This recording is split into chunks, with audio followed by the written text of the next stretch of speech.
बोलो श्री गुरु निताई गौर सीतनाथ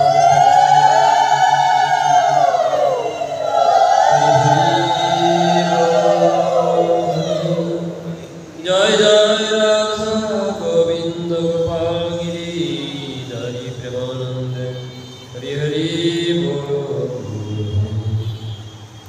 जगन्नाथ बलदेव सुभद्रा महारानी प्रेमानंद हरि हरि बोल। हरि हरि बोल हरि। जय जय तुलसी बिंदाज महारानी प्रेमानंद हरि हरि बोल। परम दयाल मुदित पावन श्री गुरुदेव प्रेमानंद हरि हरि बोल।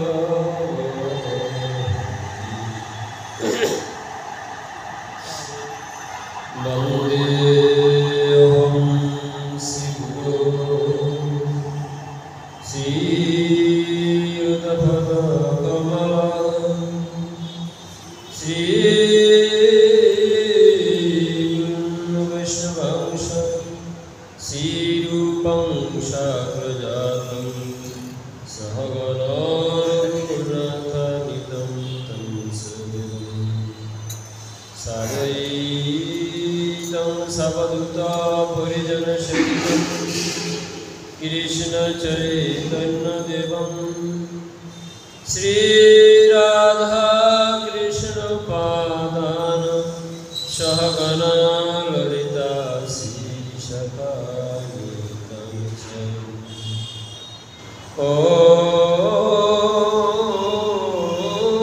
नमस्ते गुरुदेवाय सर्वा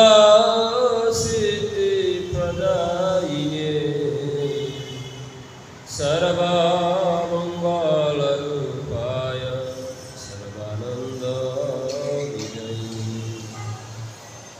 येष प्रसादात् भगवत् प्रसादं येष प्रसादन्न गतिकुतो योऽपि दयांस्तुवंस्तुष्य जशस्त्री छन्दं वन्दे गुरुश्री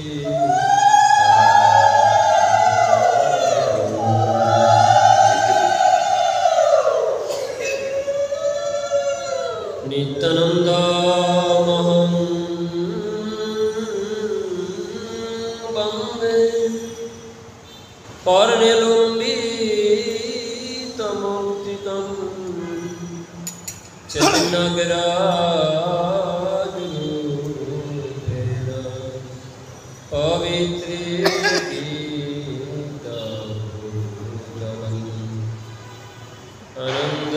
आनन्दलीलामय विग्रहाय हेमावदिव्यच विसुन्दराय तस्मै महाप्रेमरसप्रदाय श्रीचैतन्यचन्द्राय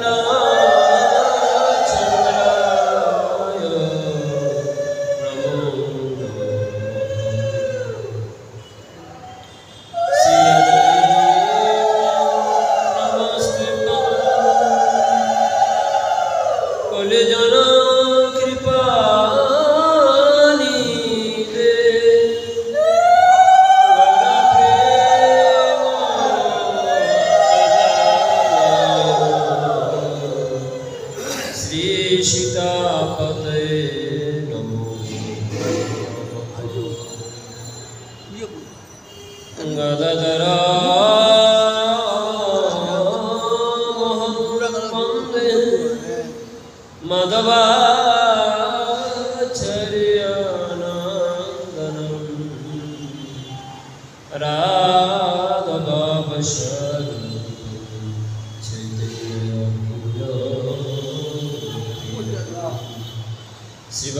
शिवाशपुण्डितं नमि गौरंगो प्रियपर्षदो ईशाकिपालविनापि गौरंगो जयते नीलचल निवसाय नित्याय परमात्मने बलभद्र सुभद्रं जगन्नाथाय ते नमो नमः। कृष्णाग्रज कृपासिन्धु चन्द्रकोटि समप्रभ रेवती हृदयाधीश बलदेव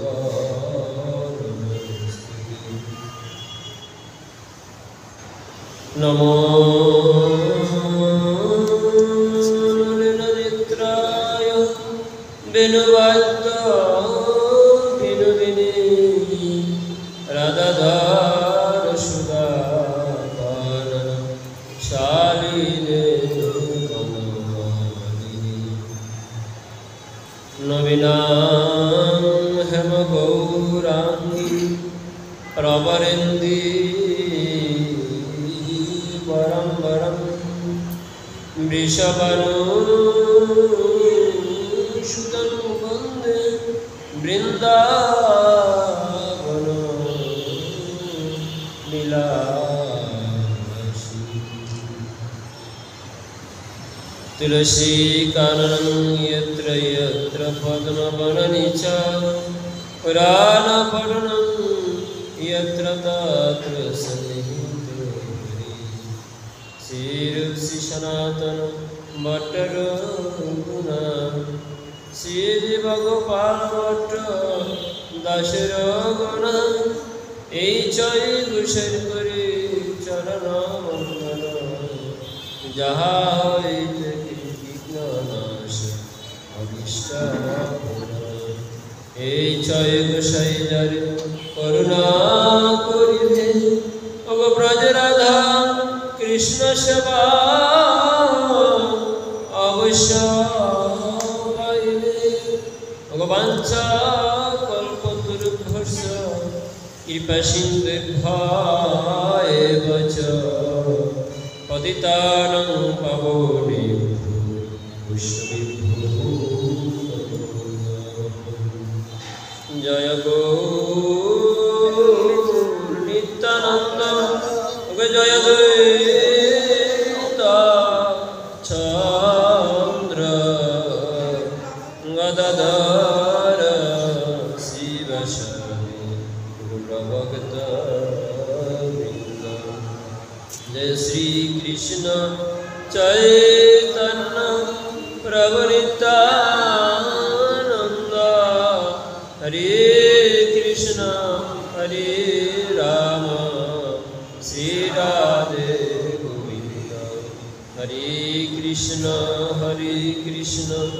কৃষ্ণ কৃষ্ণ হরে হরে হরে রাম রাম রাম হরে হরে হরে কৃষ্ণ কৃষ্ণ কৃষ্ণ হরে হরে হরে রাম রাম রাম হরে হরে হরে কৃষ্ণ কৃষ্ণ কৃষ্ণ হরে হরে হরে রাম রাম রাম হরে হরে হরে নাম কেবলম ফলো নাস্তিব গতিরন্যথা। কলিকালে নাম রূপে কৃষ্ণ অবতার হরির নাম নিলে হয় বিস্তার। শতভার সুবর্ণ কোটি কন্যাদান তথাপি না হয় কৃষ্ণের যেই নাম সেই কৃষ্ণ ভগবত নিষ্ঠা করি নামের সহিত আছে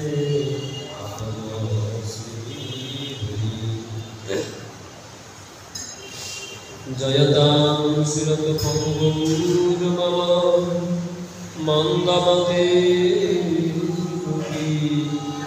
মত সর্বস্ব পদাম্বুজ রাধব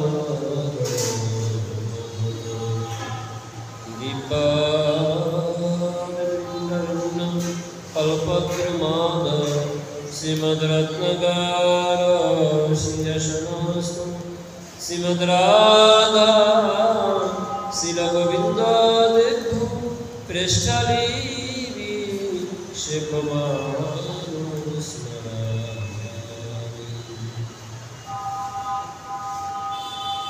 পরমদয়াল পতিত পাবন শ্রীগুরুদেবের শ্রীচরণে প্রণতি জ্ঞাপন করে আজকের এই মহতী পরিবেশ সন্ধ্যার শ্রী শ্রী রাধানন্দের সন্ধ্যায়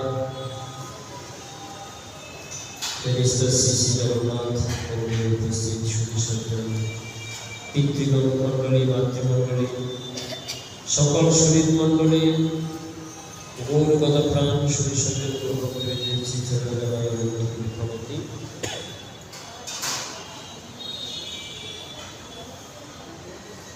পরম করুণা পতিত পাবন অখিল অশেষ রসময় কৃপাবারিধি সমগ্র জগৎটির সকল পুরুষ নাশকারী বাক্যহত জন্মে মৃতবৎ সকল পরিণীদের হৃদয়ে তিনি একমাত্র প্রেমের বন্যা বহিয়ে দিয়ে সকল জীবকে কৃষ্ণ প্রেমের বন্যায় ভাসিয়েছিলেন। সেই মধুসূদন যিনি সকল জীবের সকল প্রকার ভয় হরণ করে সিংহরূপ ধারণ করে যিনি কলির ভাগ্যাকাশে উদিত হয়ে সকল জীবকে কৃতার্থ করেছেন, সেই সচিব নন্দন পতিত পাবন শ্রী গৌরভূমির শ্রীচরণে বন্দনা করে আজকে আমাদের শ্রীমন মহাপ্রভুর লীলা কথাগুলিতে আমরা শুরু করতে যাচ্ছি। আমাদের অখিল শাস্ত্র বলছেন, সে ব্যক্তি ধন্য যে তাহার সমগ্র জীবন ধরে অনাদি আদি গৌর গোবিন্দের চরণ পেতে রাখে। তা আমরা সে সবাইকে লাভ করেছি। আজকে আমাদের আলোচ্য বিষয় হল শ্রীমন মহাপ্রভু, যিনি না হলে আমরা এই কলিযুগে কোনো ক্রমে বদল সাধন করিতে জানিতাম না। যার কৃপা না হলে, যার আবির্ভাব না হলে কলির জীব ঘোর রসাতলে যেত।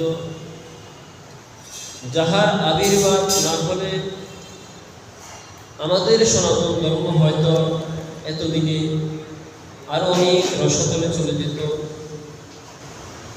যাহার আবির্ভাব না হলে আমরা তাহাকেই ভুলে যেতাম।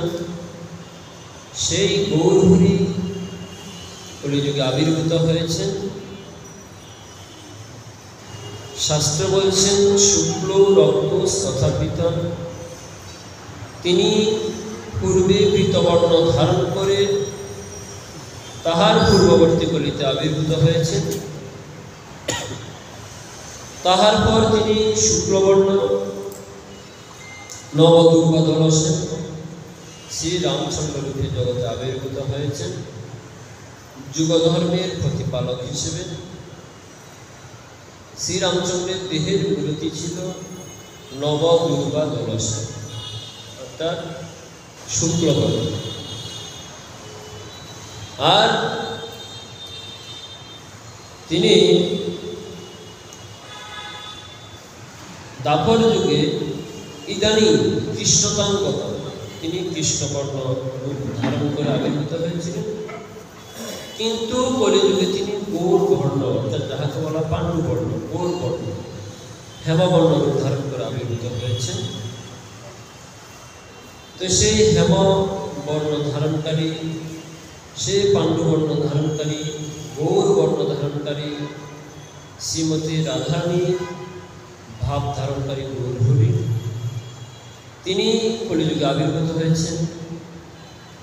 তিনি কলিযুগে আবির্ভূত হয়ে আমাদের জন্য কি এমন মাহাত্ম্য কর্ম, কি এমন কর্ম আমাদের জন্য রেখে গিয়েছেন, অথবা তিনি আবির্ভূত হয়ে আমাদের জন্য তিনি কি এমন বিশেষ বস্তু রেখে গিয়েছেন,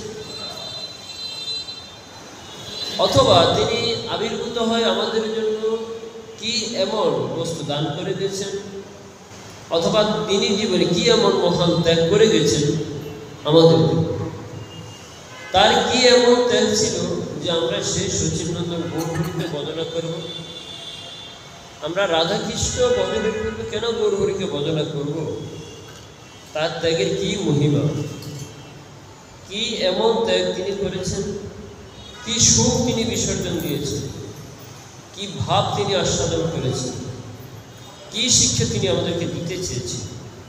এই বিষয়গুলো যদি আমরা না জানি, তাহলে আমাদের এই কলিযুগে জন্মগ্রহণ করাটাই বৃথা। কেন জানেন? পড়ুয়া পাষণ্ডী কর্মী নিন্দিকাদি যত, তারা আসি প্রভু পায় হয় অবনত। গতকাল আমরা আস্বাদন করেছিলাম যে কর্মী জ্ঞানী যোগীগণ মহাপ্রভু সকল জীবকে প্রেম বিতরণ করতে এসেছেন। সকল জীব, কোন জীব? যাহারা কর্মী জ্ঞানী, মায়াবাদী, কর্মনিষ্ঠ, কুতার্কিক, যাহারা নিন্দু, পাষণ্ডী, পড়ুয়া, পড়াশোনা করে এমন জগৎ অনেক লোক আছে। দেখবেন পৃথিবীতে একটি মাত্র ধর্মের লোক আছে যারা অনেক পড়াশোনা করে তারা ভগবান বিদ্বেষী হয়ে যায়। সেটা একমাত্র আমাদের সনাতন ধর্ম। সনাতন ধর্মের লোক যত বেশি পড়াশোনা করে তত তারা ভগবান বিদ্বেষী, ভগবানকে তারা মানে। ব্যতিক্রম হচ্ছে আমাদের ধর্ম। অন্যান্য ধর্মের লোক যত বেশি পড়াশোনা করে ধর্মটাকে তত তারা আরো বেশি ভালোবাসে। আর আমাদের ধর্মের লোক যত বেশি শিক্ষিত হয় তত ধর্মটাকে ভুলে যায়। আর যারা একেবারে কম পড়ালেখা করে কোনো মতেই আছে অশিক্ষিত মূর্খত্ব, এরা ধর্ম নিয়ে পড়াশোনা।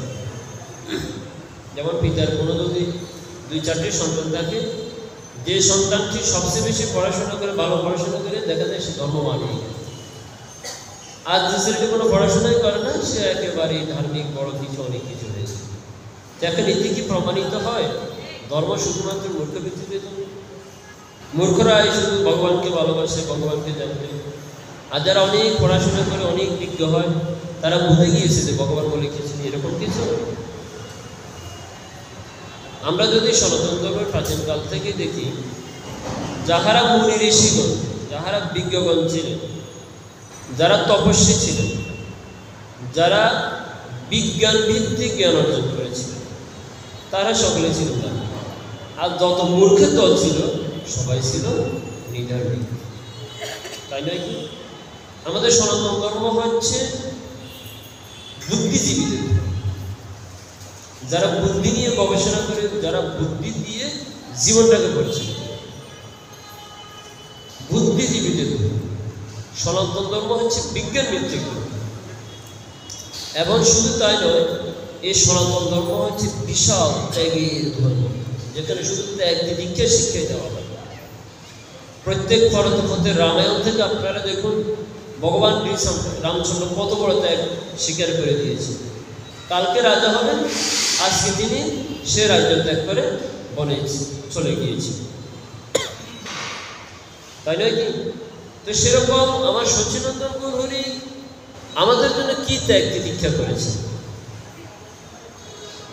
সচিনন্দন গৌরহরি তিনি খুব ভালো ছিলেন, তার নিজ স্থানে আনন্দেই ছিলেন, নিজ স্থানে নিজ নাম তিনি আনন্দ ছিলেন। কিন্তু তিনি তাহার নিজ আনন্দটাকে ত্যাগ করে তিনি কেন এই পৃথিবীতে এসে এত কষ্ট স্বীকার করলেন, ত্যাগ দীক্ষা করলেন?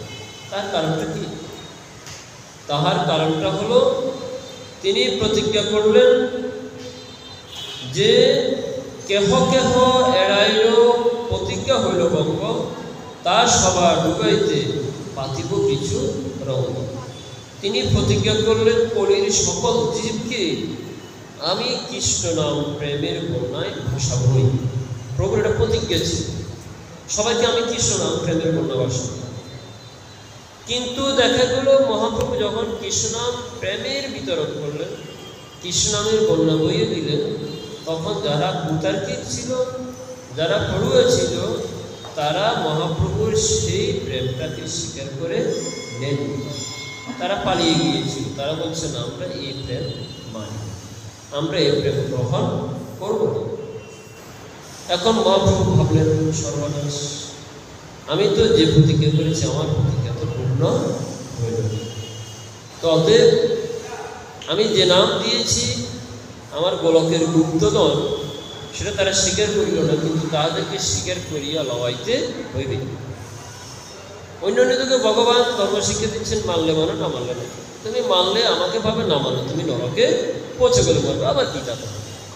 কিন্তু কলিযুগে তিনি বলছেন না, তাকে আমি নরকে যেতে দেবই, তাকে আমি আমার কাছে নিয়ে আসবই, তাকে আমি নাম আনন্দ সাগরে ডুবাবই। এটা আমার কথা। এখন মহাপ্রভু ভাবলেন কি করা যায়, তাই তিনি বলছেন, এত বলি মনে কিছু করিয়া চিন্তন, সন্ন্যাস আশ্রম কইলায় অঙ্গীকার। মহাপ্রভু চিন্তা করলেন, বিচার করলেন, না, আমি যদি সন্ন্যাস গ্রহণ না করি তাহলে তারা কেউ আমাকে গ্রহণ করিবে। কেন? মহাপ্রভু সন্ন্যাস গ্রহণ করার কি প্রয়োজন ছিল? তিনি তো সর্বাকর্ষক, তিনি সবাইকে আকর্ষণ করতে পারেন, তাই না? ভগবান শ্রীকৃষ্ণের আরেক নাম সর্বাকর্ষক। কৃষ্ণ শব্দের অর্থ হল সর্বাকর্ষক, তিনি সবাইকে আকর্ষণ করতে পারেন। তাহলে তিনি তো আকর্ষণ করে সবাইকে নিয়ে আসতে পারেন। তাহার পক্ষে সন্ন্যাস গ্রহণ করার প্রয়োজনটা কি কারণ ছিল? মহাপ্রভু সর্বযুবা, একেবারে যুবা, 24 বৎসর বয়স।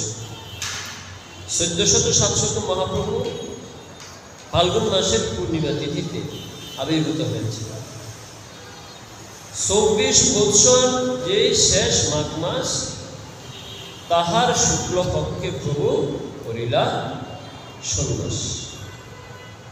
24 বৎসর শেষ যে মাঘ মাস প্রায় শেষ, মহাপ্রভু 24 বৎসরের শেষ। তাহলে মাঘ মাসের পর কোন মাস আসে? ফাল্গুন মাস। মহাপ্রভু ফাল্গুন আবির্ভূত হলেন, 24 বছর যে পূর্ণ হবে, মানে একদম শেষ পর্যায়ে মাঘ মাস।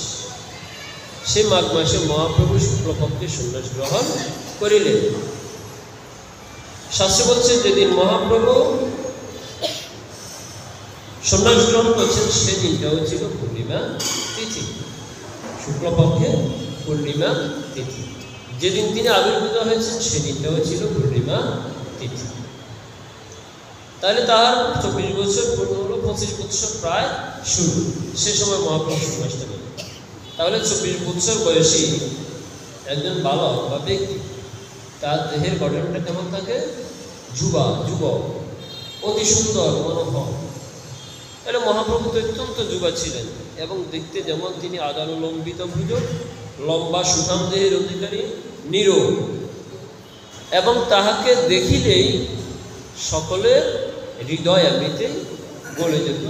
তাহলে সে মহাপ্রভু তিনি সবাইকে আকর্ষণ করতে পারেন, আকর্ষণ করে তাহার প্রেমের বন্যায় ভাসিয়ে দিতে পারেন। কিন্তু তিনি তা না করে তাকে সন্ন্যাস নিতে হলো কেন? সন্ন্যাস নেওয়ার পিছনে মহাপ্রভুর অনেক কারণ ছিল, সে কারণটা আমাদেরকে জানতে হবে। শাস্ত্র বলছেন, যে সময় মহাপ্রভু কৃষ্ণনাম প্রেমের বন্যায় জগৎকে ভাসিয়ে দিয়েছিলেন, সে সময় যাহারা ব্রাহ্মণ ছিল তাহারা মহাপ্রভুকে সহজে স্বীকার করে নেননি। আমাদের সনাতন ধর্মে যে 4টি আশ্রম, ব্রাহ্মণ, ব্রহ্মচর্য, গারস্থ, বানপ্রস্থ, সন্ন্যাস, এই 4টি আশ্রমের মধ্যে সর্বশ্রেষ্ঠ আশ্রম হল সন্ন্যাস আশ্রম। সর্বোচ্চ আশ্রম হল সন্ন্যাস আশ্রম, এবং এই সন্ন্যাসীগণকে ব্রাহ্মণরা পর্যন্ত সম্মান করত। মহাপ্রভু যদিও ব্রাহ্মণ বংশে আবির্ভূত হয়েছেন, কিছু কিছু ব্রাহ্মণ তাহাকে স্বীকার করেছেন যাহারা ভক্তি মার্গে ছিলেন, কিন্তু যাহারা কর্মী মার্গে ছিলেন, কর্মীগণ, তারা মহাপ্রভু স্বীকার করে নেন। তাই মহাপ্রভু ভাবলেন যে আমি যদি সন্ন্যাসাশ্রম গ্রহণ করি তাহলে ব্রাহ্মণগণ অবশ্যই আমাকে স্বীকার করিয়া নিবে, কেননা সন্ন্যাসাশ্রম সাধারণ বিষয়। সম্যক রূপে সব কিছু নেশ করিয়া দেওয়া আছে। সম্যক মানে হচ্ছে সম্পূর্ণরূপে, সম যোগ নেশ। সম শব্দের অর্থ এখানে সমগ্র কিছু, সব। তাহলে যিনি জীবনের সকল প্রকার স্বাদ, আহ্লাদ, সুখ সব কিছু ত্যাগ করিয়া বিসর্জন করিয়া এই আশ্রম গ্রহণ করিলেন, তাহাই হল সন্ন্যাস। এখন যাহারা কর্মীগণ ছিলেন, পাষণ্ডী ছিলেন, তার্কিক ছিলেন, তাহারা সকলে ভাবিলেন এই বালকটা কৃষ্ণ নাম প্রচার করার জন্য সব কিছুই ত্যাগ করে। দেখুন, আমাদের এই মন্দিরে অনেক ভক্তবৃন্দ আছে, মন্দিরে অনেক কমিটির অনেক ভক্তবৃন্দ আছে। তো সব কমিটির সকল লোককে মন্দিরের জন্য একেবারে নিবেদিত প্রাণ হয়। তার মধ্যে দেখবেন দুই একজন অত্যন্ত নিবেদিত প্রাণ, এবং এত নিবেদিত প্রাণ তিনি তাহার নিজের সংসার কথা চিন্তা করেন। তিনি যাহা করেন এই মন্দিরের জন্যই করেন। আচ্ছা, তো যিনি সব কিছু ত্যাগ করেছেন বিনিময়ে মন্দিরের জন্য কর্ম করছেন, তো সব লোক কি সেটা দেখছেন? সব লোক কিন্তু সবাই দেখছেন আপনি সব কিছু ত্যাগ করে দিয়েছেন, কিন্তু মন্দিরের সেবা কখনো ছাড়েন। আচ্ছা, তার প্রতি কি সকলের একটু ভালোবাসাটা বেশি দেখছেন? তিনি আমাদের জন্য সব ত্যাগ করে দিয়েছেন, এই মন্দিরের জন্য সব ত্যাগ করে দিয়েছে, তো তার প্রতি তো আমাদের একটু নির্দয় হওয়া উচিত। তার কথা তো আমাদের সকলের একটু মেনে চলা উচিত। তাই মহাপ্রভু হচ্ছেন ত্যাগের পরাকাষ্ঠা, ত্যাগের অতীব পরম গুরুতি। তিনি ত্যাগের শিক্ষা দিচ্ছেন যে দেখো, আমি তোমাদের জন্য কত বড় ত্যাগ করছি, তথাপি তোমরা যদি এই নামটাকে গ্রহণ না করো তাহলে আমার এই আবির্ভাবটাই বৃথা।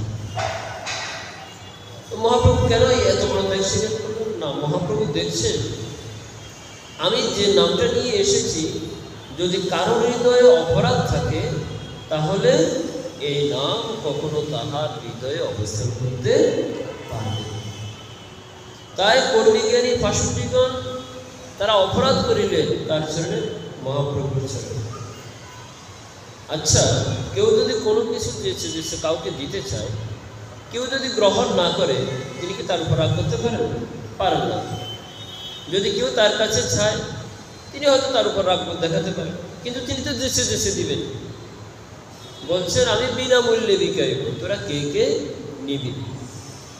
তোরা প্রেম নিবিয়ায় মদন গোরে বল না হরে না, তোমরা প্রেম নিবিয়ায় মদন গোরে বল না হরে না, তোমরা লও রে ঈশ্বরীর প্রেম, আমার নিতাই ডাকে আয়, আমার নিতাই ডাকে আয় আয় প্রাণ গৌর ডাকে আয়, ও গো শান্তিপুর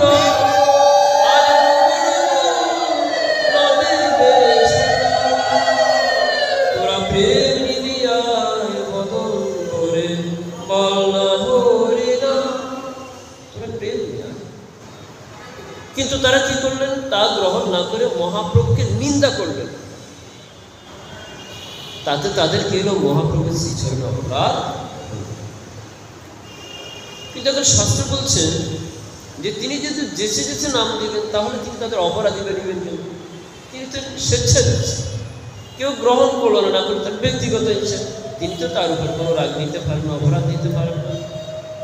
তো মহাপ্রভু বলছেন এই নাম এমনই ধন, আমি হয়তো অপরাধ দিলাম না, কিন্তু নামের কাছে তো তাদের অপরাধ হয়ে গেল। অতএব তাহাদের নামের প্রতি যদি বৈশ্যতা স্বীকার না হয়, কেউ যদি স্বেচ্ছার নামকে গ্রহণ না করে, তাহলে তার নামের প্রতি অপরাধ হয়। দশবিধ নাম অপরাধের মধ্যেই একটি অপরাধ আছে, শ্রদ্ধাহীন ব্যক্তিকে কখনো নাম উপদেশ করিতে নেই। শ্রদ্ধাহীন ব্যক্তিকে কখনো নাম উপদেশ করিতে নেই, করিলে কি হয়? তাহার নামের অপরাধ হয়ে যায়। তার নাম উপদেশ করিবার পূর্বে তাহার হৃদয়ের সকল কালিমাকে দূরীভূত করে নামের প্রতি প্রথমে ভক্তি জাগাতে হবে। যখনই ভক্তি জাগানো যাবে তখনই সে স্বেচ্ছায় নামটাকে গ্রহণ করবে। দড়িয়ে কাউকে নামের উপদেশ দেওয়া যাবে না। তাই মহাপ্রভু ভাবিলেন, যদি আমি তাহার উপর নামটা ছাপিয়ে দিই তাহলে এটা গলাধকরণ। গলাধকরণ মানে কি? অনেক স্টুডেন্ট আছে দেখবেন যারা সারা বছর পড়ালেখা করে না, যখনই পরীক্ষার একটা সময়সূচিতে অল্প সময় তারা অনেক বেশি শিখতেছে, এটাকে ক্র্যামিং বলা হয়। ক্র্যামিং, অল্প সময়ে যখন কোনো বেশি অর্জন করতেছে তাকে বলা হয় ক্র্যামিং। তো সে যখন অনেক অল্প সময়ে অনেক বেশি জিনিস পড়তে চায়, মাথা গিজ গিজ করে, সবসময় মাথা খাজা লাগে। তো তার উদ্দেশ্য হচ্ছে কি পরীক্ষায় খাতায় শুধু লেখা, গলাধকরণ কোনো মতে শিক্ষা, পরীক্ষার খাতায় লিখে এটাকে আমাদের কবিগণ বলছেন সে গলাধকরণ করে, অবশেষে গলাধকরণ হয়তো মানে ইচ্ছে করছে না, তারপরও কিন্তু গিলছে, হয়তো খাওয়ার ইচ্ছে যাচ্ছে না কিন্তু জল দিয়ে হলেও সেটাকে গিলছে। তো কিছুক্ষণ পর সে কী করবে, যেটা হজম হবে না তখন সে বমি করে সেটা ফেলে দেবে, শেষ। তো সে অল্প সময়ের জন্য শিখবে, শিখে সেটা কী করবে, পরীক্ষার হলে গিয়ে লিখবে, অর্থাৎ বমি করে ফেলে দিবে। তারপর সে ভুলে দেবে সে আসলে কী খেয়েছে, তার খাওয়ার কোনো রুচি থাকে। এখন বলুন তো, গলাধকরণ করে কি কোনো কিছু রুচিদায়ক হবে? স্বেচ্ছায় গ্রহণ না করলে যেমন তাহাতে পুষ্টি বাড়ে না, তো ঠিক আমি যদি নামটা তাদের উপর এমনিতে চাপিয়ে দিই, তাদেরকে জোর করে লওয়াই, আমার হয়তো শক্তি ক্ষমতা, কেন তিনি সর্বশক্তিমান, তিনি শক্তি দিয়ে তাদেরকে নাম লওয়াইতে পারেন, কিন্তু সে নামের প্রতি তাহাদের ভক্তি আসে। তাহলে কি করতে হবে? নামের প্রতি তাদের অনুরাগ আসিতে হবে, এমনভাবে করিতে হবে নামের প্রতি তাদের যাহাতে অনুরাগ আসে, তারা যেন স্বেচ্ছায় নামটাকে গ্রহণ করে। তাই শক্তি দিয়ে সব কিছু হয় না, প্রেম ছাড়া কখনো ভালোবাসা হয় না, জোর করে কখনো ভালোবাসা হয় না, জোর করে কাউকে নিজের আপন করা যায় না, অর্থ দিয়ে আপন করা যায় না, আপন করার জন্য ভালোবাসাই যথেষ্ট। তাই মহাপ্রভু ভাবিলেন সাম দান দণ্ডভেদ 4 প্রকার আছে কারোর সাথে ভালোভাবে চলার বা মিলেমিশে চলার। তো মহাপ্রভু বললেন, আমি যদি সেই সাম নীতি গ্রহণ না করি, ভালোবাসার নীতি গ্রহণ না করি, তাহলে কলির জীবকে কখনো ভক্তির পথে আনয়ন করা যাবে না। কেননা আমি তো অস্ত্র ধরিব না, এবে অস্ত্র না ধরিব, প্রাণীকারে না মারিব, নাম প্রেমে করিব উদ্ধার। তাই তিনি যদি নাম প্রেম উদ্ধার করবেন, তাই তিনি কঠোরও হতে পারছেন না, শাসনও করতে পারছেন না, একেবারেই তিনি কি করছেন, দিনের দয়ার ঠাকুর, তিনি একেবারে দীনতা নিচতা রূপ ধারণ করলেন। তাই তিনি কি করলেন, সন্ন্যাস, অর্থাৎ একেবারেই কৃচ্ছতা তিনি ধারণ করলেন, একেবারে কৃচ্ছতাকে ধারণ করলেন, সন্ন্যাস রূপ ধারণ, কৃচ্ছ সাধন করলেন সব কিছুতে। তখন যাহারা পাষণ্ডে ছিল, পড়ুয়া ছিল, তাহারা দেখলেন মহাপ্রভু তাহাদের জন্য প্রতিহিংসা পরায়ণ হননি, তিনি তাহাদের প্রতি ভালোবাসা পরায়ণ হয়েছে। তাই এজন্য কৃষ্ণদাস কবিরাজ গোস্বামী লিখেছেন, পড়ুয়া পাষণ্ডী কর্মী ইন্দুকালি যত, তারা আসি প্রভু পায় হয় আনন্দ। যখন মহাপ্রভু এই কৃচ্ছতা সাধন করিলেন, এত বড় ত্যাগ তিতিক্ষা করিলেন, ত্যাগ করিয়া তিনি তাহাদেরকে নামের শিক্ষা দিলেন, তাহারা ভাবিলেন যিনি আমাদের জন্য এত বড় ত্যাগ তিতিক্ষা করিলেন, কি ত্যাগ করিলেন, যিনি তাহার একেবারে নিরাশ্রিতা মাতা শচী দেবী, যাহার স্বামী বিয়োগ হয়ে গিয়েছে, স্বামী ব্যতীত স্ত্রীটি আর কোনো আশ্রয় থাকে,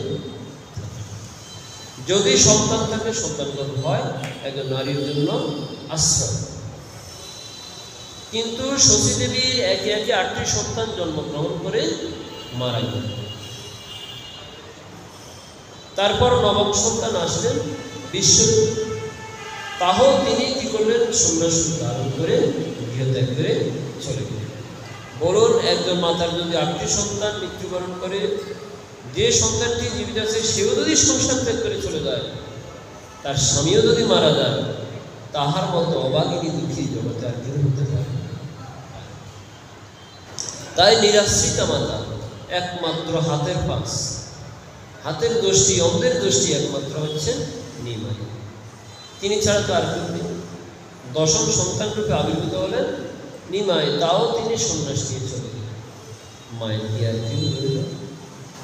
তো যেদিন নিমাই সন্ন্যাস নিয়েছেন, মা বলছেন, নিমাই তুই ছাড়া তো আমার কেউ ছিল না রে, এখন তো তুই সন্ন্যাস নিয়ে গেলি, আমার তো এই জগতে আর কেউ নেই। এপারেতে ডাকে শচী নিমাই নিমাই, ওপার ডাকিয়া কহে নাই। শচী ডেকে ডেকে বলছেন, নিমাই নিমাই, বাবা তুই আমাকে ছেড়ে যাস না। কিন্তু ওপার ডাকিয়া মাকে বলছে, নিমাই নাই নাই নাই। সে বলছে, মায়ের নয়ন জলে আর কাঁদছে। তেমন নিরাশ্রিতা মাতাকে তিনি আমাদের জন্য ত্যাগ করেছেন। কেন? তিনি তো সদ্যজাত বিবাহিতা। প্রথম বিবাহ করেছেন লক্ষ্মী দেবী, তিনি মারা গেলেন। দ্বিতীয় বিবাহ করলেন বিষ্ণুপ্রিয়া দেবী, সদ্যজাত, অত্যন্ত সুন্দরী রূপসী স্ত্রী। তিনি তার সাথে সুন্দরভাবে জীবনটা কাটাতে পারতেন না। তিনি তার সদ্যজাত বিবাহিতা, অতীব সুলক্ষণা, অতীব পরম রমণীয় স্ত্রীকে পর্যন্ত যিনি ত্যাগ করেন। তাহলে যিনি নিজের নিরাশ্রিত মাকে ত্যাগ করলেন, নিজের স্ত্রীকে ত্যাগ করলেন, সব কিছু ত্যাগ করলেন, সব কিছু ত্যাগ করে তিনি কি করছেন? আমাদের জন্য তিনি এই বনে বনে, গৃহে গৃহে, আশ্রমে আশ্রমে তিনি ঘুরে বেড়াচ্ছেন, একমাত্র আমাদের নামটা দেওয়া যায়। আহা, এবং ত্যাগী জগতে আর কেউ করেনি। তাই সকল কর্মী জ্ঞানী হীনগণ আজকে মহাপ্রভু ছেড়ে বলছে, বিনয় আরে তোমার সাথে তো আমরা পড়ালেখা করেছি, নিমে পড়ালেখার বন্ধু ছিল, তারা পর্যন্ত আজকে নিবে শ্রীচরণে বলছে, বিনয় তুমি আমাদেরকে যে সাধন ভক্তির শিক্ষা দিয়েছ, এত আপন করে কেউ আমাদেরকে ডেকে বলনি। তুমি আমাদের জন্য যে ত্যাগ করেছ, এত বড় ত্যাগ জগতে কেউ করেনি। তাই তোমার এই আনিত প্রেমধন, তোমার এই প্রচারিত প্রেমধন, এটা গ্রহণ না করে আমাদের বোধ হয় জীবনটাই নষ্ট হয়ে যাবে। তাই তোমার এই নাম প্রেমের এত মধু, যদি তোমার এই ভাবটা না হতো, তাহলে আমরা কখনো এই নামের মধুটা জানতে পারতাম না। তাই সকলে মহাপ্রভুর শ্রীচরণে প্রণত। যেহেতু তিনি সন্ন্যাস আশ্রম গ্রহণ করলেন, সন্ন্যাসী ব্রাহ্মণ ক্ষত্রিয় বৈশ্য সকলেরই পূজ্য, তাই ব্রাহ্মণগণও আজকে মহাপ্রভুর শ্রীচরণে পতিত। কিন্তু বাকি রইল কে? বাকি রইল সন্ন্যাসী। মহাপ্রভুকে তাহারা মেনে নিতে পারে, কারণ মহাপ্রভু তো সবাইকে কৃপা করবেন। এখন বাকি রইল যাহারা সন্ন্যাসী। তো মহাপ্রভু সেই সন্ন্যাসীগণকে কৃপা করার জন্য তিনি চলিলেন। তিনি ছিলেন নীলাচলে, নীলাচল থেকে তিনি যাবেন বৃন্দাবন। বৃন্দাবনে যাওয়ার পথে পড়ে কাশী। তাই মহাপ্রভু কাশীতে কিছুদিনের জন্য অবস্থান করেছেন। সেই কাশী ছিল তখনকার সময়ে সর্বশ্রেষ্ঠ বিদ্যাপীঠ। সেটা ছিল সন্ন্যাসীদের জন্য।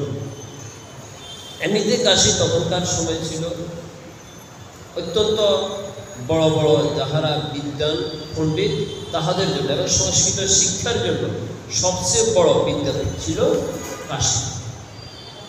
কাশীতে বড় বড় বিদ্বান পণ্ডিতরা সংস্কৃত শেখার জন্য যেতেন। এখন হয়তো অনেকটা ম্লান হয়ে গিয়েছে, কিন্তু তখনকার সময় কাশী ছিল সর্বশ্রেষ্ঠ বিদ্যাপীঠ সংস্কৃত শিক্ষার জন্য। আর প্রেমভক্তি শিক্ষার জন্য সর্বশ্রেষ্ঠ বিদ্যাপীঠ ছিল নবদ্বীপ। নবদ্বীপ হেনগ্রাম ত্রিভুবনে নাই, যদি অবতীর্ণ হইলে আমার শ্রী চৈতন্য গোসাই।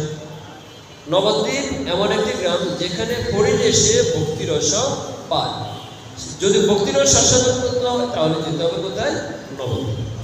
আর যদি ভালো সংস্কৃত শিক্ষা শিখতে হয় তাহলে যেতে হবে কোথায়?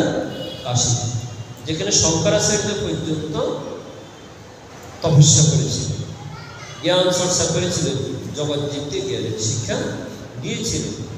এবং মায়াবাদী সে সন্ন্যাসীগণ সে কাশীতে অবস্থান করছিলেন। সে কাশীতে মায়াবাদী যে ব্রহ্মবাদী সন্ন্যাসীগণ ছিলেন তাদের গুরু ছিলেন প্রকাশানন্দ সরস্বতী। তিনি ছিলেন মায়াবাদী। শঙ্করাচার্য ছিলেন মায়াবাদী, মায়াবাদী সন্ন্যাসী। শঙ্করাচার্যকে এই শঙ্করাচার্য কেন মায়াবাদ জগতে প্রচার করলেন? এটা হলো আমাদের সনাতন ধর্মের একটি ইতিহাস। শঙ্করাচার্য ছিলেন মায়াবাদী সন্ন্যাসী এবং তিনি ছিলেন মহাদেবের অবতার। মহাদেবের অবতার এই শঙ্করাচার্য। তিনি কেন এই মায়াবাদ প্রচার করলেন জগতে? এটার কারণ আছে, যখন পরমেশ্বর ভগবান শ্রীকৃষ্ণ তার অপ্রকট লীলায় চলে গেলেন এবং পঞ্চপাণ্ডবগণ যখন এই পৃথিবী ত্যাগ করে চলে গেলেন, তখন কি হলো? পরীক্ষিত মহারাজ তিনিও চলে গেলেন পৃথিবী ছেড়ে, দেবতাদের নরলোকে দেবতাদের সর্বশেষ প্রতিনিধি। তখনই কলিযুগ শুরু হয়ে গেল। আর যখনই কলিযুগ শুরু হয়ে গেল, তখন যারা অধার্মিক ছিলেন, পাপী ছিলেন, অসুরগণ ছিলেন, তাহাদের সকলের মাত্রা বৃদ্ধি পেতে লাগলো। আর যখন বৃদ্ধি পেতে লাগলো, এদিকে কলিযুগে ম্লেচ্ছদের ধর্ম প্রচারিত হতে লাগলো। সে সময় ভোজ রাজা নামে একজন রাজা ছিলেন। তাহাকে এক ব্যক্তি আসিয়া বললেন তিনি মহাদেবের তপস্যা করেছিলেন। মহাদেবের তপস্যা করে মহাদেবকে সন্তুষ্ট করলেন। মহাদেবের পরে তিনি প্রসাদ লাভ করেছিলেন এবং তিনি ঘোষ রাজাকে বলেছিলেন যে দেখো, তোমাদের আর্য ধর্ম অত্যন্ত সুন্দর এবং শ্রেষ্ঠ। আমি এই আর্য ধর্মের বিপরীতে একটি ধর্ম সৃষ্টি করি, অর্থাৎ একটি আসরিক ধর্ম সৃষ্টি করি, পৈশাচিক ধর্ম সৃষ্টি করি। এই আর্য ধর্মের বিপরীতে ভবিষ্যতের পুরাণে এই কাহিনী বর্ণনা করা আছে। ভোজ রাজার বংশকে সেখানে বর্ণনা করা আছে। তাই তিনি বলছেন আমি একটি আসরিক ধর্ম প্রচার করব। আমি শ্বশুর রাখবো, অর্থাৎ দাড়ি রাখবো, বড় বড় করে দাড়ি রাখবো, শিক্ষা করতে হবে। যদিও তিনি মহাদেবের উপাসক ছিলেন এবং তিনি ম্লেচ্ছ অর্থাৎ অসুরদের, পিশাচদের তিনি রাজা ছিলেন। তিনি বলছেন আমি এই জগতে একটি আসরিক ধর্ম প্রচার করব। কোন ধর্মের বিপরীত? আর্য ধর্মের বিপরীত, অর্থাৎ সনাতন ধর্মের বিপরীত একটি তিনি আসরিক ধর্ম প্রচার করবেন এবং তিনি শ্বশুর রাখবেন। দেহের একটি অঙ্গ তিনি কর্তন করবেন, একটি অঙ্গ তিনি কর্তন করবেন, তিনি শিখা কর্তন করবেন এবং উচ্চস্বরে আহ্বান জানাবেন। তিনি সকল প্রকার অবক্ষ বক্ষণ করবেন। এমন ধর্ম তিনি জগতে প্রচার করেন এবং তিনি আরবে জন্মগ্রহণ করে আরবের মূর্খ, যাদের কোনো জ্ঞান নেই, যাদের কোনো পড়ালেখা নেই, সে মূর্খ আরববাসীদের মধ্যে তিনি প্রকাশিত হন এবং তিনি সেখানে প্রকাশিত হয়ে পিশাচ ধর্ম প্রচার করতে লাগলেন। তিনি ডাকাতি করতে লাগলেন। যারা ব্যবসা বাণিজ্য করতে যেত তিনি তাদেরকে ধরে তাদের সমস্ত দ্রব্যগুলো নিয়ে যেতেন এবং জোর করে মানুষকে পৈশাচিক ধর্মের শিক্ষা দিতে লাগলেন। তার কাজই হচ্ছে শুধুমাত্র মানুষকে ধরে ধরে তাকে হত্যা করা এবং এভাবে তিনি হত্যার মধ্যে দিয়ে তাহার ধন সম্পদ উপার্জন করতেন। একটা পর্যায়ে তিনি কি করলেন, তাহার সঙ্গে অনেক লোককে তিনি যুক্ত করলেন। এবার তিনি কি করলেন, একত্রিত হয়ে দলবদ্ধ হয়ে বিভিন্ন স্থানগুলোকে তিনি আক্রমণ করে জয় করতে শুরু করলেন। সে পৈশাচিক ধর্ম পরবর্তীতে এ ভারতীয় উপমহাদেশে প্রবেশ করে তাহারা পৈশাচিকভাবে নারকীয় হত্যাযজ্ঞ চালিয়ে তারা এই দেশে তার ধর্ম প্রচার করতে লাগলো। এটা ইতিহাসের কথা, ইতিহাসের বই। বর্তমানকালে আমাদের যে ইতিহাসের বইগুলো, বাংলাদেশের যে ইতিহাসের বইগুলো, সব মিথ্যা, ভুয়া ইতিহাস। সে বৈশেষিক ধর্মটাকে শ্রেষ্ঠত্বে রূপান্তর। যেমন দেখুন, সম্রাট আওরঙ্গজেব,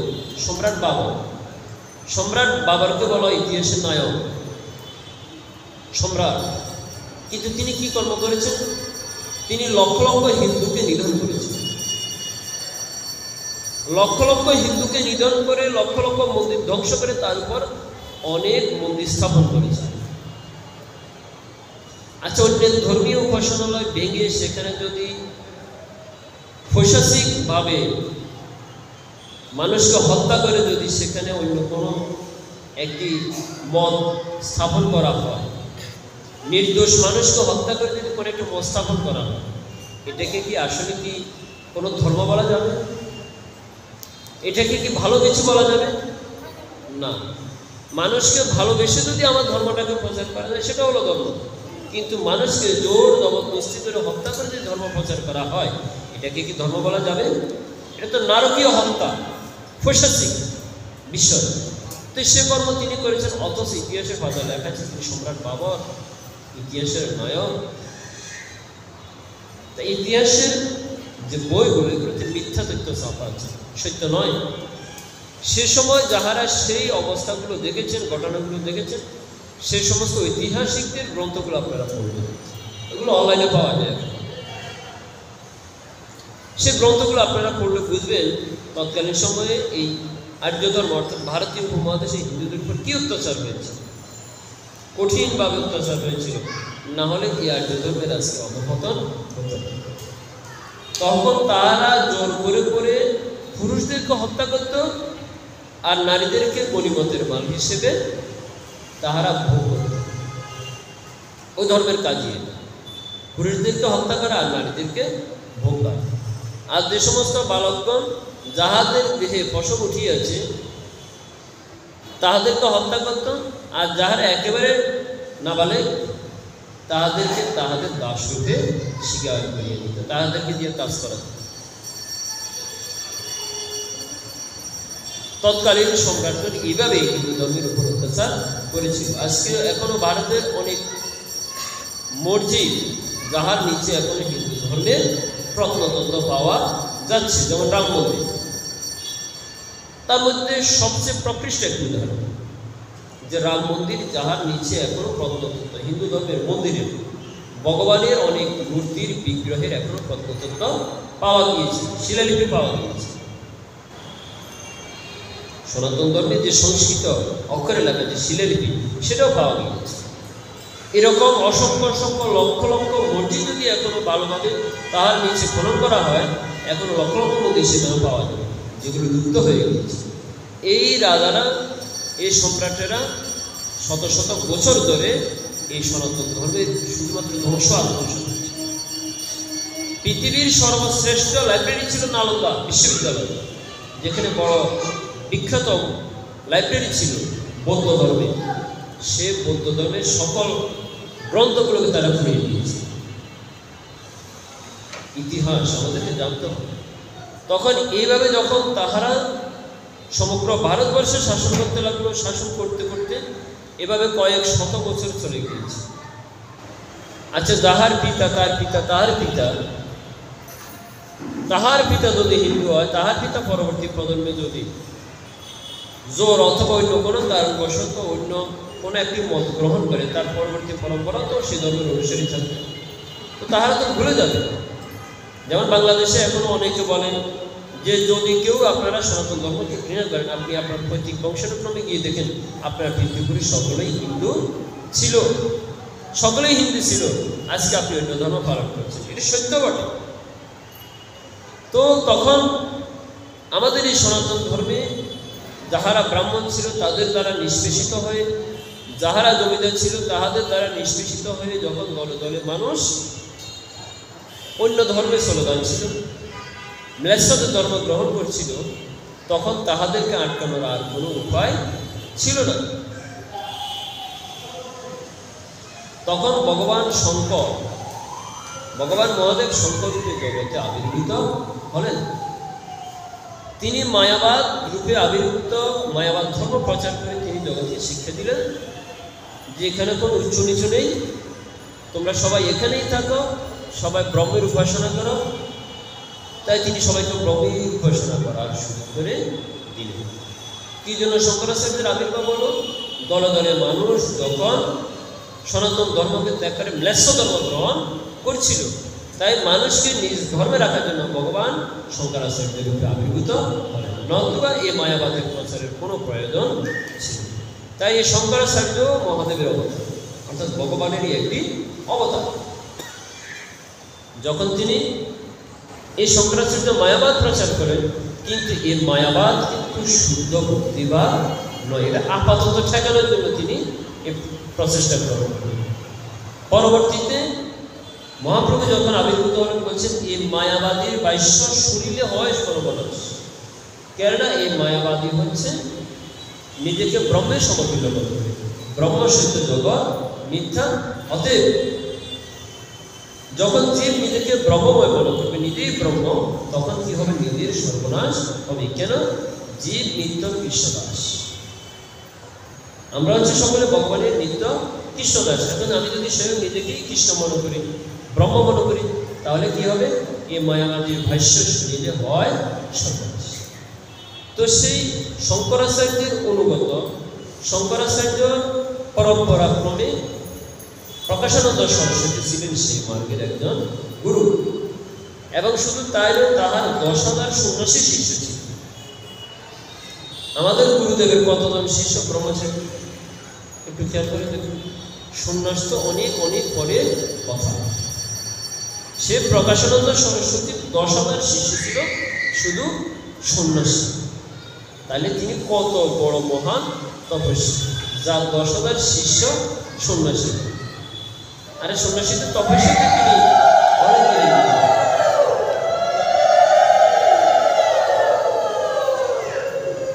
তাই মহাপ্রভু যখন কাশীতে আসলেন, মহাপ্রভুর কাশীতে থাকার কোনো প্রয়োজন ছিল না। থাকার একটি মাত্র উদ্দেশ্য, সে মায়াবাদী সন্ন্যাসীদেরকেও তিনি কৃষ্ণ নাম প্রেমের বন্যায় ভাসিয়ে। কেন জগতে তিনি সবাইকে নাম প্রেম বিতরণ করেছেন, শুধুমাত্র কর্মী জ্ঞানী ভক্তিহীন তাদেরকে নয়।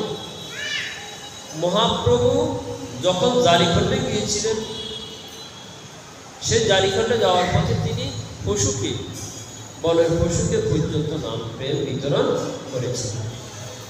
একদিন আমার মহাপ্রভু মৃদু পদে আস্তে আস্তে কৃষ্ণ নাম করতে করতে যাচ্ছে, তাহার পিছনে ভক্তগণ ছিলেন।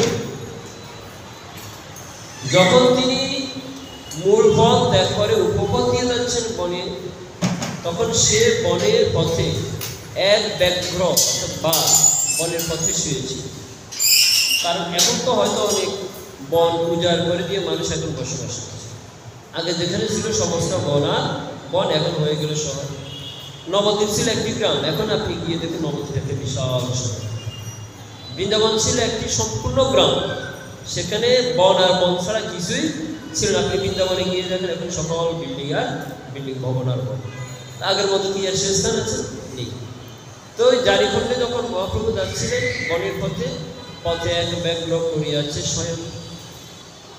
যখন স্বয়ং করেছিল মহাপ্রভু, যখন সে পথ দিয়ে নাম করতে যাচ্ছিলেন, তখন মহাপ্রভুর সে চরণখানা সে ব্যাঘ্রের গায়ে একটু স্পর্শ পেয়েছে। আর যখন ব্যাঘ্রের শরীরে মহাপ্রভুর অঙ্গ স্পর্শ পেয়েছে, সে ব্যাঘ্র উঠিয়া আজকে মহানন্দে কৃষ্ণ নাম করতে শুরু করল। কি অদ্ভুত বিষয়! পথে ব্যাঘ্র করিয়াছে স্বয়ং, যে মহাপ্রভুর দেহ তার অঙ্গে হইল স্পর্শ। প্রভু কহে, উঠ উঠ। ব্যাঘ্র উঠিল, কৃষ্ণ কৃষ্ণ বলি ব্যাঘ্র নাচিতে লাগল। প্রভুর কি মহাপ্রভু কখন তাকে কৃপা করবেন সেটা কিন্তু বলা। তিনি মানুষকে কৃপা করছেন না, তিনি গিয়ে ব্যাঘ্র হলেন। তাহার পিছনে যে সমস্ত সকলে দেখে মহাপ্রভু তারা ভাবছে পথে ব্যাঘ্র কিন্তু দেখলেন যে অদ্ভুত বিষয়, সে ব্যাঘ্র মহাপ্রভুর কৃপায় মহাপ্রভুর স্পর্শে পেয়ে কৃষ্ণ নামে বিভোর হয়ে গেল, বিভোর হয়ে গেল। জানিতেন। মহাপ্রভুর নাম প্রেমে তিনি বিভ্রত। এখন দেখুন, যেখানে ব্যাঘ্র পর্যন্ত, বনের পশু পর্যন্ত ভগবানের নাম প্রেমে মাতোয়ারা, সেখানে তিনি কি সে সন্ন্যাসীদেরকে কৃপা না করে থাকতে পারেন? সে ব্যাঘ্র তো কখনো কৃষ্ণনাম করার কথা ছিল না। শিবানন্দ সেনের কুকুর ভগবানের নাম করেছে। কি অদ্ভুত অদ্ভুত কর্ম! কুকুরে কখনো আবার কৃষ্ণনাম লয়? এটা কি কখনো হতে পারে? বাঘ কি কখনো কৃষ্ণনাম নিতে পারে? বনের হরিণ কখনো কৃষ্ণনাম লয়? এটা হয়তো অনেকের কাছে অসময়টাও মনে হতে পারে, তাই না? আবার অনেকের কাছে সময়টাও মনে হতে পারে। কিন্তু জগতে দেখুন, কোনো কোনো পাখিকে যদি আপনি কথা শিখেন, সে হয়তো বলতে পারে, কিন্তু সে নামের অর্থ নাও বুঝতে পারে। কিন্তু মহাপ্রভুর কৃপা হলে মহাপ্রভুকে পশু পাখি পর্যন্ত অনুভব করিতে পারে, যদি প্রভুর কৃপা হয়।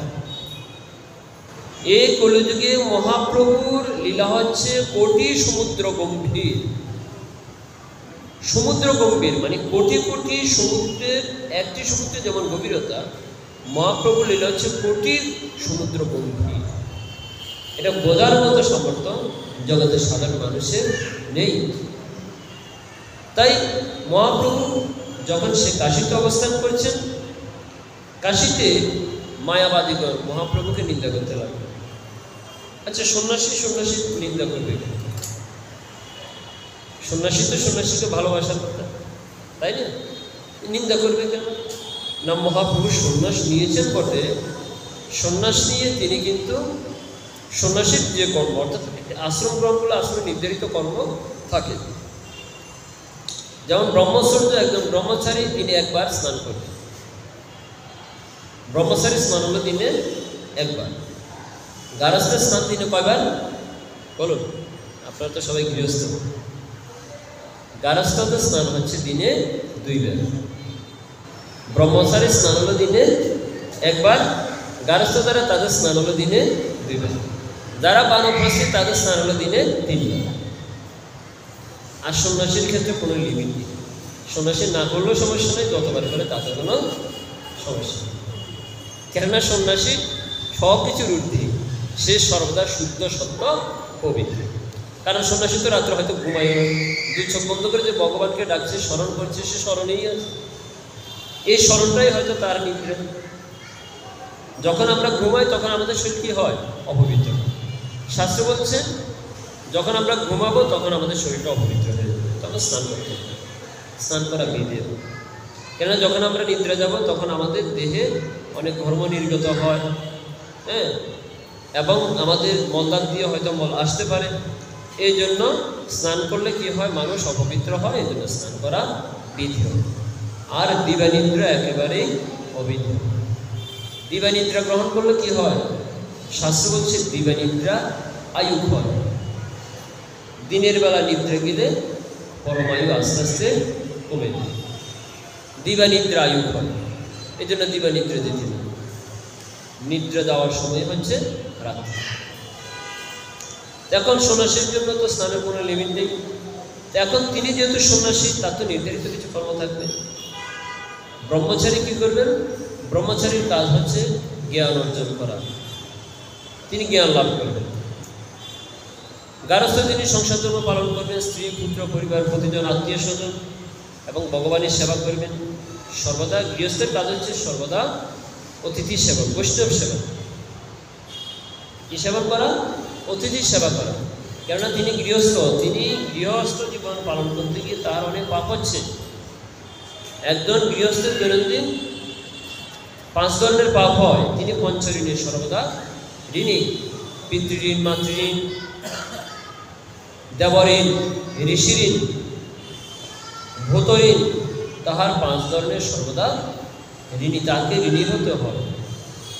পিতৃঋণ, পিতা যেহেতু জন্ম দিয়েছেন, মাতা গর্ভে ধারণ করেছেন, মাটিতে আমরা পা ফেলে চলছি, মাটির কাছে আমরা ঋণী। এবং দেবঋণ, সে দেবতারা আমাদেরকে বৃষ্টি দিচ্ছে, তারপর কি দিচ্ছে? রৌদ্র দিচ্ছে, আগুন দিচ্ছে, আমরা দেবতাদের কাছে ঋণী। ঋষিঋণ, ঋষি মানে আমাদের মুনি ঋষিগণ, মুনি ঋষিগণের কাছে আমরা ঋণী কেন না? মুনি ঋষিগণ হচ্ছেন আমাদের সকলের শিক্ষক। মুনি ঋষিগণ হচ্ছে সকলের শিক্ষক। তারা বেদ আদি গ্রন্থ আমাদের জন্য রচনা করেছে, তারা আমাদের শিক্ষক ছিলেন। এখন শিক্ষক আর ঋষি একটু পার্থক্য হয়ে গেল। তো মুনি ঋষিগণ যদি গ্রন্থাদি রচনা না করতেন আমরা পড়তাম নাকি? আমরা যে আজকে যে গ্রন্থ আলোচনা করছি এটা তো ঋষিদের কাছ থেকে প্রাপ্ত, তাই আমরা ঋষিদের কাছে ঋণী, আমরা ঋষিদের কাছে। ততএব এই ঋণগুলো তো একজন গৃহস্থ সর্বদা ঋণী, তাকে তো এই ঋণ সর্বদা শোধ করতে হবে। হ্যাঁ, যারা এই যে মনে করেন আমরা গ্রন্থ শ্রবণ করছি, নিয়ম হচ্ছে গ্রন্থ শ্রবণ করলে দক্ষিণা দিতে, কেন না হলে আমরা ঋষিদের কাছে ঋণী থেকে যাব। এদিন আলোচনা করলাম যে দেবতাকে কখনো এই ভগবানকে কখনো খালি হাতে দর্শন করতে নেই, রাধাকে কখনো খালি হাতে দর্শন করতে নেই, গুরুদেবকে কখনো খালি হাতে দর্শন করতে নেই, অর্থাৎ দক্ষিণে না দিয়ে কখনো ভাগবত শ্রবণ করতে নেই। এগুলো করলে কি হয়? নিষ্ফলা হবে। রাজ দর্শনে যে পূর্ণ হয়, দক্ষিণেবিহীন দর্শনে নিষ্ফলা, দক্ষিণেবিহীন ভাগবত শ্রবণে নিষ্ফলা হয়। এখন হয়তো আপনারা বলবেন, হয়তো পাঠক মহাশয় হয়তো দক্ষিণে পাওয়ার জন্য বলছেন, না, শাস্ত্রের কথা। ভগবান দর্শন করতে এসেছেন, আপনি কিছু না কিছু দিতে হবে। আপনি একটি ফল আনুন, অথবা আপনার সাহায্য যতটুকু তুলায় একটা দক্ষিণে দিন। ভগবান মানে দর্শনে যদি দক্ষিণে না দেওয়া হয় তাহলে সেটা নিষ্ফলা হবে, কোনো লাভ নেই। এই জন্য একজন গৃহস্থ পঞ্চঋণের ঋণী, তাই তাকে এই ঋণগুলো শোধ করার জন্য এবং তিনি দৈনন্দিন জীবন নির্বাহ করার জন্য তিনি অনেক পাপময় কার্য করেন। পঞ্চশূন্যজনিত পাপ হয়। পঞ্চশূন্যজনিত পাপ কি? পঞ্চশূন্যজনিত যেমন মনে করুন আপনি যে ঢেকিতে ধান বানান, সে ঢেকি ধান বানার সময় হয়তো কোনো পোকামাকড় সেখানে পড়ে মারা যেতে পারে। আগে তো ঢেকি ছিল, এখন আর ঢেকি নেই। যে জলের কলস যেখানে রাখা হয় তাহার নিচে পড়ে কোনো প্রাণী মারা যেতে পারে। এখন জলের কলসও কেউ ব্যবহার করে না। তারপর চুলা, যে চুলা ব্যবহার করা হয় সেই চুলাতে অনেক প্রাণী পড়ে মারাও যেতে পারে। এবং আপনি যে লাকড়ি ব্যবহার করছেন, হয়তো কোনো জীবিত গাছকে কেটে আপনি রান্না করছেন, তো সেখানে তো পাপ হচ্ছে। এবং এইভাবে যে পাপগুলো হয় এটাকে বলা হয় পঞ্চশূন্যজনিত পাপ। এটা দৈনন্দিন আমাদের এই পাপটা হচ্ছে। এই পঞ্চশূন্যজনিত পাপ এবং পঞ্চ ধরনের ঋণ, এগুলো থেকে রক্ষা পাওয়ার জন্য, এগুলো থেকে লাঘব হওয়ার জন্য গৃহস্থের একটি মাত্র কর্ম, সেটা হচ্ছে অতিথির সেবা করা, ভক্ত বৈষ্ণব সেবা করা। সেবা করলে কি হয়? শাস্ত্র বলছে অতিথি কাকে বলে। অতিথি কাকে বলে সেটা তো জানতে হবে। যাকে তাকে সেবা করলে আবার অতিথি হবে। অতিথি কাকে বলে? যেমন মনে করুন আপনার বাড়িতে প্রত্যেক সপ্তাহে একজন ভিক্ষুক আসে, ভিক্ষা করে নিয়ে যায়, আপনি তাকে চিনেন, জানেন, তাকে কি বলবেন? অতিথি বলবেন না। আচ্ছা, আপনার আত্মীয় স্বজন এসেছে, যাদেরকে আপনি চেনেন, আপনার আত্মীয় স্বজন, আপনার হয়তো পিসিমা হতে পারে, মাসিমা হতে পারে, তাই না? তো তারা এসেছে, আমরা বলি আমাদের অতিথি এসেছে, বলে কি না? আত্মীয় স্বজন আসলে কি বলে? অতিথি এসেছে। আপনার খুব ভালো পরিচিত ভালো বন্ধু আপনার বাড়িতে এসেছে, অথবা বান্ধবী হতে পারে, আসলো, আপনি বলবেন আমার অতিথি এসেছে। শাস্ত্র বলছে তাকে অতিথি বলা যাবে। তাহলে অতিথি কাকে বলে? অতিথি। অতিথি মানে তিনি কোন সময় আসবেন, কখন আসবেন বলে কয়ে আসবেন না। এবং তিনি কে? তিনি যিনি আপনার পরিচিত নন, অপরিচিত ব্যক্তি, যাহার নাম গ্রাম কোনো কিছুই আপনার জানা নাই, ওই ধরনের ব্যক্তি হবে অতিথি। এ কথা কোথায় লেখা আছে? বিষ্ণু পুরাণে লেখা আছে। অতিথি কাকে? যে অতিথি তিনি হবেন যাহার নাম জানেন না, গোত্র জানেন না, বাড়ি কোথায় জানেন না, ঠিকানা জানেন না, হঠাৎ করে তিনি আপনার গৃহে আসলেন, তিনি হচ্ছেন অতিথি। তাহার যদি আপনি সেবা করাতে পারেন তাহলে আপনার এই গৃহধর্মের যত পাপ আছে সব তিনি হরণ করে নিয়ে যাবেন। তাহলে অতিথি সেবা করলে কি হবে? আপনার এই গৃহধর্ম পালন করতে গিয়ে যত পাপ আছে সব পাপ অতিথি হরণ করে নিয়ে যাবে এবং তাহার যত পুণ্য আছে সব আপনাকে নিয়ে যাবে। অতিথি সেবা করানোর লাভটা হচ্ছে। আর বলছে কোনো গৃহস্থের বাড়ি থেকে যদি অতিথি অসন্তুষ্ট হয়ে ফিরে যায় তাহলে অতিথি তাহার সকল প্রকার পাপ গৃহস্থকে প্রদান করে চলে যাবে। তাই আপনার গৃহে অতিথি আসলে আপনি সেবা করাবেন। কেন? আচ্ছা এরকম বলুন তো, আমার আত্মীয় স্বজন আসলে পরিচিত, তারা কেন অতিথি নয়? তারা কেন অতিথি নয়? আমার বন্ধু বান্ধব আসলে তারা কেন অতিথি নয়? না, একটি কথা আছে, অতিথি নারায়ণ। অতিথি তো যাকে আপনি চিনেন তাকে দেখে কি কখনো আপনার নারায়ণ বলে মনে হবে? আপনার যদি পিছিয়ে তো আমার পিছিয়ে নারায়ণ কি করবে নাকি? পরিচিত ব্যক্তিকে আপনি কখনো নারায়ণ বলে মনে করবেন না। এই জন্য যে অপরিচিত ব্যক্তি, হয়তো ভগবান অপরিচিত কোনো ব্যক্তির রূপ ধারণ করে এসেছে আমাদের পরীক্ষা করতে। অতএব অতিথি নারায়ণ এই জন্য বলা হয় অপরিচিত, যাহার নাম গোত্র আপনার জানা নেই। যেমন রাজা রন্তিদেব, তিনি অযাচক বৃত্তি ধারণ করেছেন। অযাচক বৃত্তি মানে কি? যে ভিক্ষা করা যাবে না, কারো কাছে কিছু চাওয়া যাবে না, কেউ যদি অযাচিতভাবে কিছু দেয় তিনি তা গ্রহণ করবেন, আর না হলে তিনি উপবাসী থাকবেন। তিনি অনন্তর ভগবানের নাম স্মরণ করবেন, নাম গ্রহণ কীর্তন। বড় কঠিন ব্রত। তিনি একজন রাজা, তিনি অযাচক বৃত্তি ধারণ সব কিছু ত্যাগ করেন। এখন এভাবে যেতে যেতে যেতে যেতে একেবারে 48 দিন কেউ তাহাকে কিছুই দেয়নি। 48 দিনের উপবাসী, বলুন তো তার অবস্থাটা কি? আমরা একদিন উপবাসী থাকলে একাদশী থেকে অন্ন বর্জন দিয়ে ফল ফলাদি খাই, শাক ফলমূল কত কিছু খাই, তারপর দিন দ্বাদশীর দিন যত তাড়াতাড়ি খাওয়া যায়, কখন রান্না হবে কখন খাবো আমাদের আর ধৈর্য আর মানে না। তিনি একাধারে 48 দিন উপবাসী ছিলেন। বলুন তো তার অবস্থাটা কি? 48 দিন উপবাস থাকার পর 49তম দিনে এক ভক্ত তাহাকে এনে কিছু খাদ্যদ্রব্য দিয়েছে। তো তিনি ভাবছেন হয়তো ভগবানের কৃপা হলো এ সময়, এটা হয়তো ভগবানের পরীক্ষাও হতে পারে। তাই তিনি 49 দিনের দিন আমার জন্য কিছু খাবার এনে দিয়েছেন। তাই তিনি যথারীতি ভগবানকে নিবেদন করলেন। ভগবানকে নিবেদন করে জেনে মাত্র খাবেন, তখন দেখলেন অত্যন্ত রুগ্ন, মনে হয় যেন আমার থেকেও আরও বেশি উপবাসী, অনেকদিন খায়নি। একজন ব্যক্তির সাথে একটা রুগ্ন কুকুরকে নিয়ে আমার কাছে এসেছে, এসে বলছেন আমি দীর্ঘদিনের অনাহারী, যদি আমাকে কিছু খেতে দিতেন। অদ্ভুত বিষয়। তখন তিনি ভাবলেন যে আমার থেকে মনে হয় যেন সে আরো বেশি উপবাসী, না খেলে সে হয়তো মারা যাবে। আর হয়তো এমনও হতে পারে ভগবান হয়তো আমাকে পরীক্ষা করছে, আমার কতটুকু এই অযাচক বৃত্তির প্রতি ভালোবাসা আছে। তাই তিনি মনে মনে চিন্তা করলেন, না, শাস্ত্র নির্দেশনা দিচ্ছে আমি আমার চারপাশের চারদিক দেখব, কেউ অনাহারী উপবাসী আছে কিনা, কেউ আমার প্রতিবেশী যারা কেউ অনাহারী উপবাসী আছে কিনা, আগে তাহাকে সেবন করিয়ে তারপর আমি সেবন করবো। এটা গৃহস্থের কর্ম। আমরা তো এখন গৃহস্থ হয়ে যাই, আমরা তো আগে শুধু নিজেকে নিয়ে যাচ্ছি, এখন তো আমরা স্বার্থে দুনিয়াতে আছি। শাস্ত্র বলছে আমার প্রতিবেশী যারা আছে আগে তাদের খোঁজখবর নিতে হবে, তাদের মধ্যে কেউ অনাহারী আছে, যদি থাকে তাহলে আগে তাকে ভরণ পোষণ করিয়ে তারপর দিয়ে আমি ভোজন করিব। এখন তিনি চিন্তা করলেন আমার দুয়ারে একজন অতিথি, প্রকৃতপক্ষেই অতিথি, কারণ তিনি ওই লোককে কখনো চিনেনি না, জানেনি। আর যখন সে অতিথিকে তিনি বললেন যে ভাই ধরো আমার এতটুকুই আছে, তুমি কৃপা করে গ্রহণ, তিনি নিজে না খেয়ে তাকে দিয়ে দিলেন। 48 দিনের উপবাস, সাধারণ বিষয়।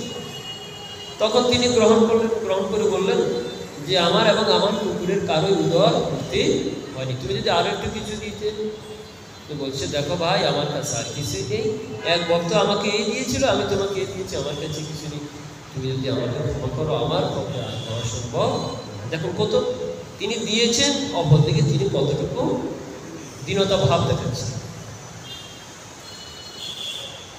এইভাবে যখন তিনি দিলেন, দেখলেন না, রাজা রন্তিদেব তাহার মধ্যে যে দীনতা এবং অতিথি সেবার প্রতি তার যে ভালোবাসা, নিজে নাকি অতিথিকে দান করলেন, তখন সাক্ষাৎ ভগবান সেখানে আবির্ভূত বলেন, আমি আবির্ভূত হলাম অন্তত তোমাকে পরীক্ষা করার, তুমি তোমার পরীক্ষায় কৃতকার্য হয়েছে, অতএব তোমার মৃত্যুর পর তুমি অবশ্যই আমার ধাম প্রাপ্ত।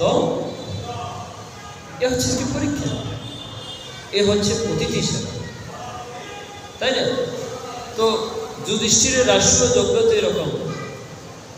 যজ্ঞ যখন চলছিল তখন একটি বিড়াল এসে সেখানে গড়াগড়ি দিয়েছিল, বলছে এই যে যজ্ঞ হচ্ছে, যে এখানে এত সেবা হচ্ছে, কোন সেবা? সেবাও কিন্তু একটি যজ্ঞ, মনে রাখতে হবে।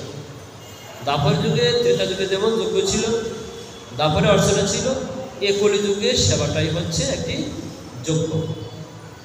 কেননা জীবে দয়া নামেরূপী বৈষ্ণব, নামেরূপী বৈষ্ণব সেবন ইয়া বই ধর্ম নাহি শুন সনাতন। তাই সেবাটা হচ্ছে একটি যজ্ঞ, সেবা যজ্ঞ, নাম যজ্ঞ, দান যজ্ঞ, তপযজ্ঞ, যজ্ঞ অনেক প্রকারের আছে। কলিযুগে যেমন আমরা হরিনাম করছি, কোন আগুন জ্বালিয়েছি না, হরিনাম করছি সবাই, অষ্টপ্রহর, 16 প্রহর, 32 প্রহর, 48 প্রহর, 72 প্রহর, এটা যেমন নাম যজ্ঞ, এই সেবাটাও হচ্ছে একটি যজ্ঞ। যজ্ঞ কাহাকে বলে? কোনো একটি নির্দিষ্ট উদ্দেশ্য সাধনের জন্য কার্য সম্পন্ন না হওয়া পর্যন্ত যিনি অনাহারে উপবাসী থাকেন এবং কার্য সুসম্পন্ন হওয়া পর্যন্ত তিনি উপবাসী থাকেন, সেটা হচ্ছে যজ্ঞ। তাই তিনি অতিথি আহ্বান করেছেন, অতিথিদেরকে সেবা করানো পর্যন্ত তিনি কখনোই কিছুই গ্রহণ করিবেন না, সেটা হচ্ছে সেবা যজ্ঞ। তো এভাবেই বিভিন্ন যজ্ঞ আছে। এখন আমার শ্রীমন মহাপ্রভু কাশীতে সে প্রকাশানন্দ সরস্বতীকে কৃপা করবেন। যদি এ সন্ন্যাসী মহাপ্রভুর কৃপায় কৃপাধন্য হয়, তাহলে জগতে আর কেউ বাকি থাকবে না, তাহার নাম প্রচারটা সার্থক হবে। তাই মহাপ্রভু কাশীতে কিছুদিন ছিলেন। সেখানে সন্ন্যাসীগণ মহাপ্রভু নিন্দা চর্চা করতে লাগলেন। কেন নিন্দা চর্চা করছেন? কেননা সন্ন্যাসীর কর্ম হচ্ছে বেদ অধ্যয়ন করা। সন্ন্যাসীর কর্ম কি? বেদ অধ্যয়ন করা। তো তিনি মহাপ্রভু কিন্তু বেদ অধ্যয়ন করছেন না। মহাপ্রভু কি করেছেন? মহাপ্রভু বেদ অধ্যয়ন না করে তিনি কি করছেন? কৃষ্ণ নাম করছেন। আর সন্ন্যাসীর কৃত্য হলো বেদ অধ্যয়ন করা। আর এই এত ছোট বালক সন্ন্যাস নিয়ে সে বেদ অধ্যয়ন না করে কি করেছে? কৃষ্ণ নাম করেছে। এবং শুধু তাই নয়, নৃত্য করা সন্ন্যাসীর জন্য একেবারেই নিষেধ। নৃত্য করা সন্ন্যাসীর জন্য নিষেধ, সন্ন্যাসী নৃত্য করবে না। এখন মহাপ্রভু এ নাম নিয়ে কখনো নাচে, কখনো হাসে, কখনো গায়, কখনো এদিক ওদিক ধায়, পাগলের মতো উন্মাদের মতো চলে। আরে বাবা, এটা কেমন শুনেছি? সন্ন্যাসী কি কখনো উন্মাদ হবে? এটা পাগল, উন্মাদ। এই সন্ন্যাস ধর্ম নিয়ে আমাদের সন্ন্যাস ধর্মের, সন্ন্যাস আশ্রমের অপব্যবহার করছে, এই বলে তারা সবাই মহাপ্রভু নিন্দা করতে লাগলো। প্রকাশানন্দ সরস্বতী এখনো মহাপ্রভুকে দর্শন করেনি, মহাপ্রভু দর্শন এখনো পাননি। কিন্তু প্রকাশানন্দ সরস্বতী যে সমস্ত শিষ্যগণ ছিলেন, তারা মহাপ্রভুর এইখানে অবস্থা দেখে তারা প্রকাশানন্দ সরস্বতীকে জানাচ্ছেন, হে গুরুদেব, আপনি আমাদেরকে শিক্ষা দিলেন সন্ন্যাসীর কর্ম হলো বেদ অধ্যয়ন করা। আর এখানে কাশীতে কোথা থেকে, নবদ্বীপ থেকে না এক সন্ন্যাসী এসেছে, তিনি কিন্তু বেদ অধ্যয়ন করেন না।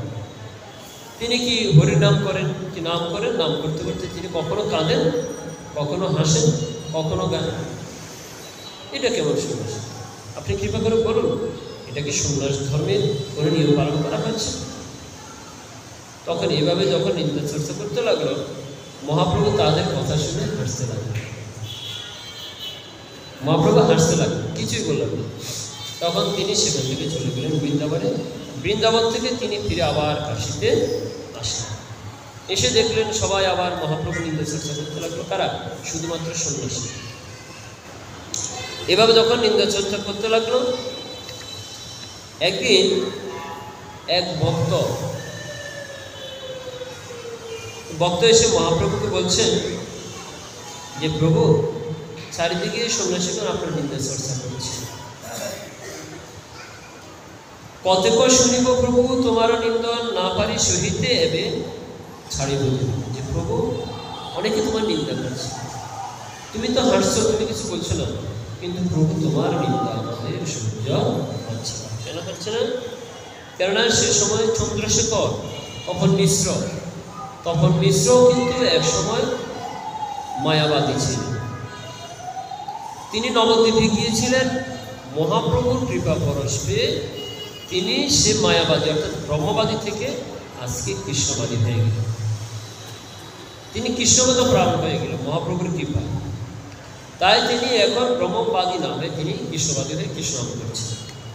আর এদিকে প্রকাশানন্দ সরস্বতী সহ এরা এখনো মহাপ্রভুর কৃপা পায়নি, তাই তারা মায়াবাদীর মধ্যেই থেকে গেলেন।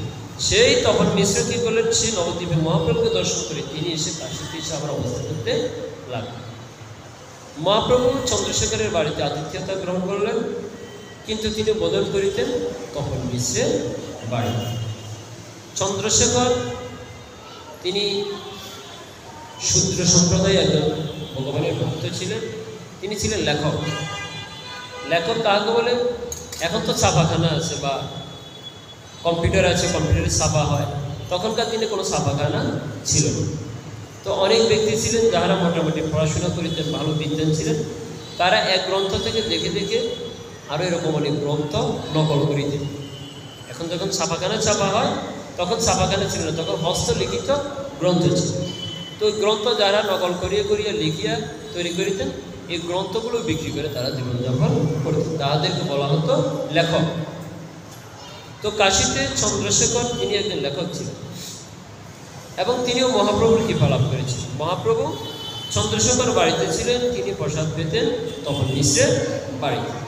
তো তপন মিশ্র এসে নিবেদন করছেন, প্রভু তোমার নিন্দা আমরা সহ্য করতে পারছি না। একদিন এক বিপ্র ব্রাহ্মণ মহাপ্রভুর চরণে এসে নিবেদন করে বলছেন, প্রভু আমি অনেক সন্ন্যাসীকে নিমন্ত্রণ করেছি। আমি জানি যেখানে সন্ন্যাসীগণ, এই মায়াবাদী সন্ন্যাসীগণ, সেখানে আপনি যান না। সে মায়াবাদী সন্ন্যাসীগণের মুখও আপনি দর্শন করেন। কেননা মায়াবাদী সন্ন্যাসীগণের মুখ দর্শন করিলেও মহা অনর্থ। এখন মহাপ্রভু তিনি মায়াবাদী সন্ন্যাসীগণকে তিনি দর্শন করিবেন, কিন্তু সে ব্রাহ্মণ মহাপ্রভুর চরণে নিবেদন করে বলছে যে, প্রভু আমি কতবার সন্ন্যাসীকে নিমন্ত্রণ করেছি, আপনিও সন্ন্যাসী, আপনি যদি কৃপা করে আমার আজ্ঞা একটু দীক্ষা গ্রহণ করিতেন। তো মহাপ্রভু চিন্তা করলেন, এ মায়াবাদী সন্ন্যাসীগণকে যদি আমি কৃপা না করি, তাহলে তো আমার নাম, আমি যে প্রতিজ্ঞা করে এসেছি, আমার প্রতিজ্ঞাটা পূর্ণ হবে না।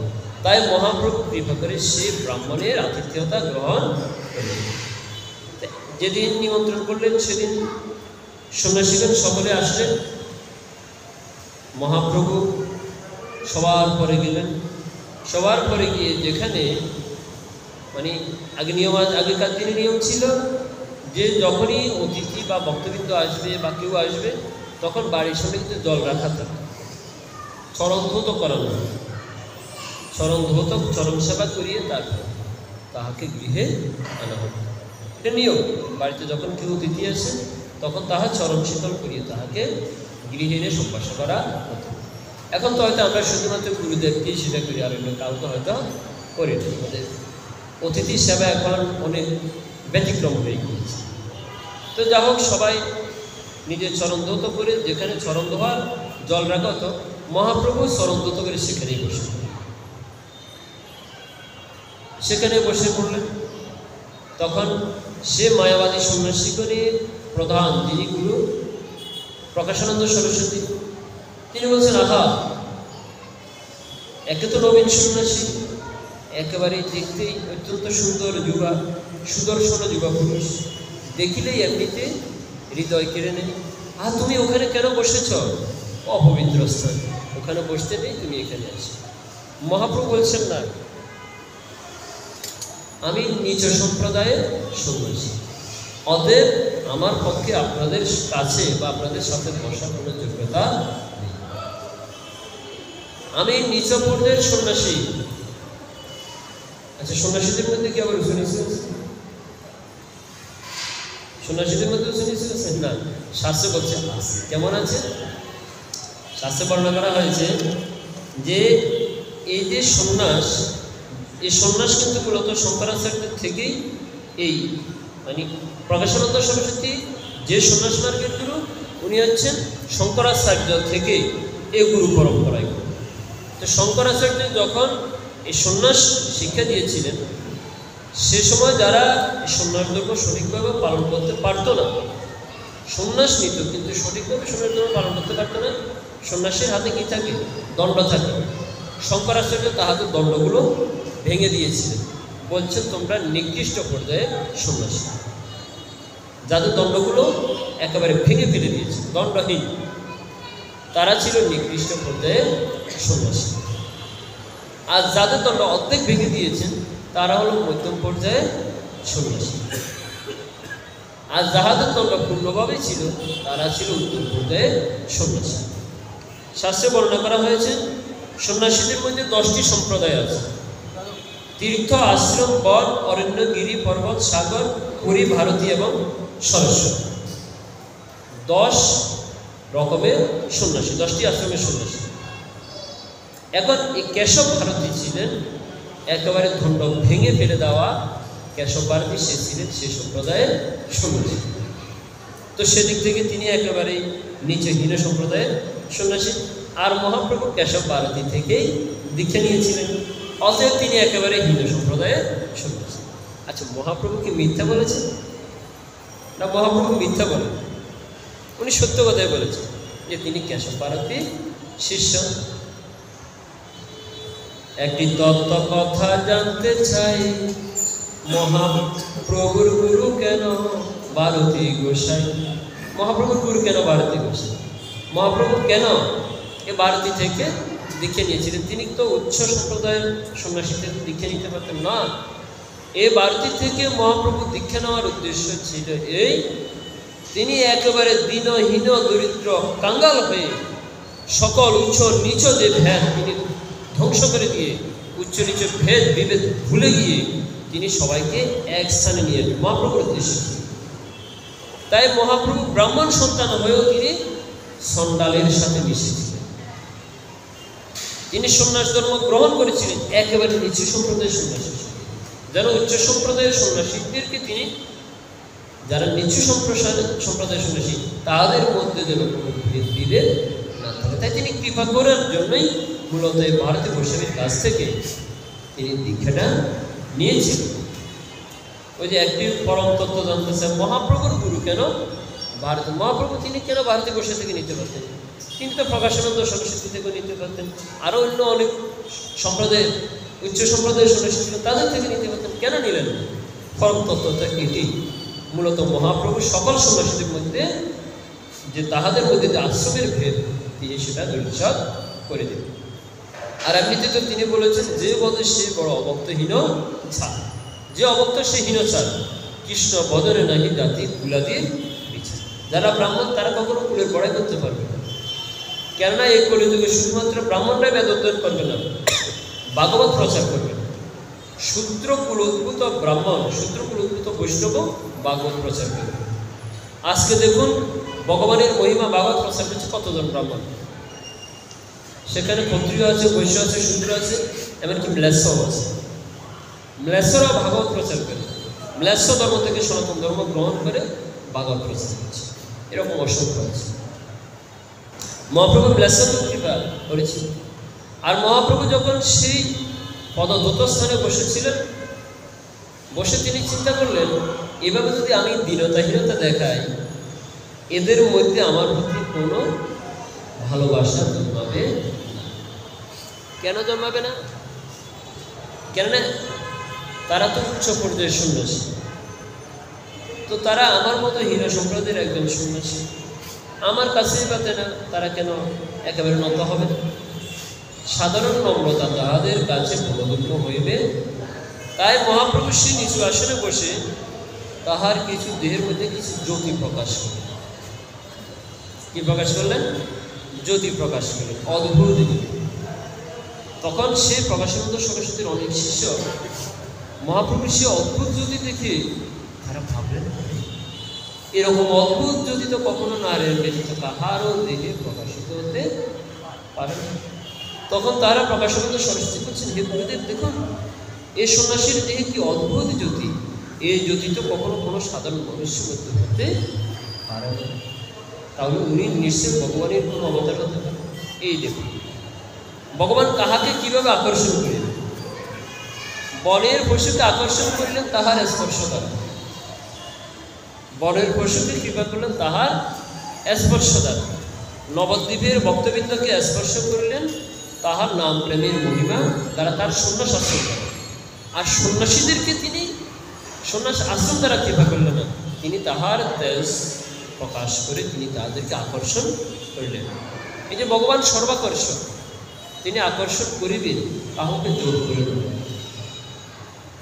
তাই তিনি যখন তাহার মধ্যে তেজ প্রকাশ করলেন তখন সন্ন্যাসীগণ আকৃষ্ট হলেন, না এ তো সাধারণ ব্যক্তি নয়, প্রভাবে দেখিয়ে তোমার সাক্ষাৎ নারায়ণ, হীনাচার করো কেন কি ইহার কারণ, তোমার যে তেজ এই দেখে মনে হচ্ছে তুমি সাক্ষাৎ নারায়ণ, কিন্তু তুমি হীন আচার কেন করছো, এই যে অপবিত্র স্থানে বসেছ।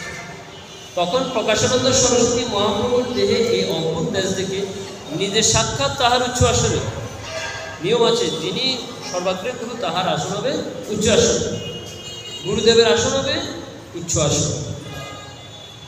তৎকালীন সময় যে সমস্ত রাজাগণ ছিলেন, রাজা যে আসনে বসতেন গুরুদেবের আসন তার থেকে উঁচুতে ছিল,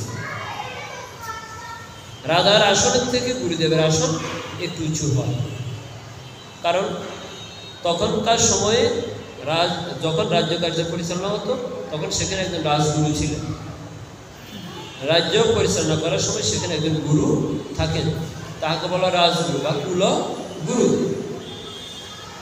কুলগুরু যেমন কুলগুরু বশিষ্ঠ, তাই না? তো তিনি তার আসনটা ছিল উচ্চ আসন, তো যেহেতু তিনি সন্ন্যাসীদের সকলের গুরু তার আসনটা ছিল সবার উঁচুতে, অন্যান্য শিষ্যরা বসলেন নিচে, মহাপ্রভু একেবারেই নিচে। এখন প্রকাশানন্দ সরস্বতী তাহার উচ্চ আসন ত্যাগ করে মহাপ্রভুকে নিজ হস্ত ধরে এসে মহাপ্রভুকে তাহার উচ্চ আসনের সমক্ষে বসিয়ে, এ হচ্ছে মহাপ্রভুর বিশেষ আকর্ষণ। কাকে কিভাবে আকর্ষণ করতে হবে প্রভু ব্যতীত আর কেউ ভালো জানেন। আমরা হয়তো বলতে পারি তিনি তো সন্ন্যাসীদেরকে এমনিতেই কৃপা করতে পারেন না, কেন কৃপা করবেন? মহাপ্রভু বলছেন যদি হৃদয়ে অপরাধ থাকে, এই জন্য বলছেন অপরাধ শূন্য হয়ে লও কৃষ্ণ, কৃষ্ণ মাতা, কৃষ্ণ পিতা, কৃষ্ণ ধর্ম।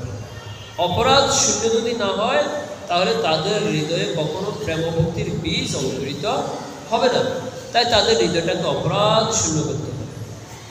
তিনি নবদ্বীপে যেমন কুতার্কিক কর্মীগণের হৃদয়ের সকল অপরাধ, কেননা কেউ যদি নিজের মধ্যে অনুশোচনা হয়, যেমন মনে করুন আমি অপরাধ করেছি, পাপ করেছি, আমাকে শাস্তি দিয়ে কি আমার অনুশোচনা আনা যাবে না, আমাকে অনুশোচনা করার মতো সে অবস্থা সৃষ্টি করতে হবে।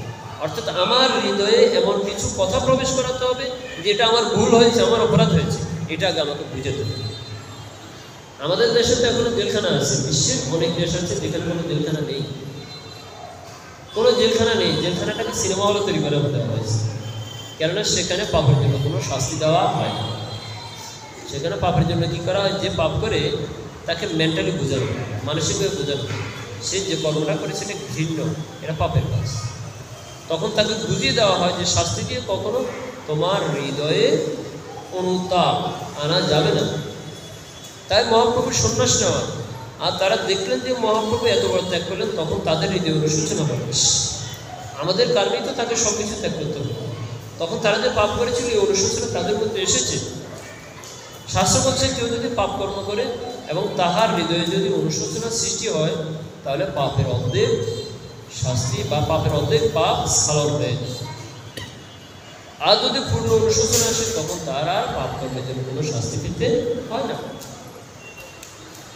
তাই এখন সন্ন্যাসীদের গুরু প্রকাশানন্দ সরস্বতী মহাপ্রভুকে নিজ হস্ত ধরে একেবারে আসনে নিয়ে বসে, এবার বসে জিজ্ঞাসা করছেন, আচ্ছা তোমাকে দেখে একেবারে নারায়ণীর মতো বলি, তোমার রূপখানা দেখে মনে হচ্ছে সাক্ষাৎ নারায়ণ। যদি আমি নারায়ণকে কখনো দেখিনি, বেদে ভগবানের নারায়ণের যে মূর্তির বর্ণনা করা আছে তোমাকে দেখে তাহাই মনে হয়। কেননা সন্ন্যাসী হচ্ছে ব্রহ্মবাদী, তারা ভগবানকে ব্রহ্মরূপে দেখে। আর ব্রহ্ম মানে হচ্ছে জ্যোতি।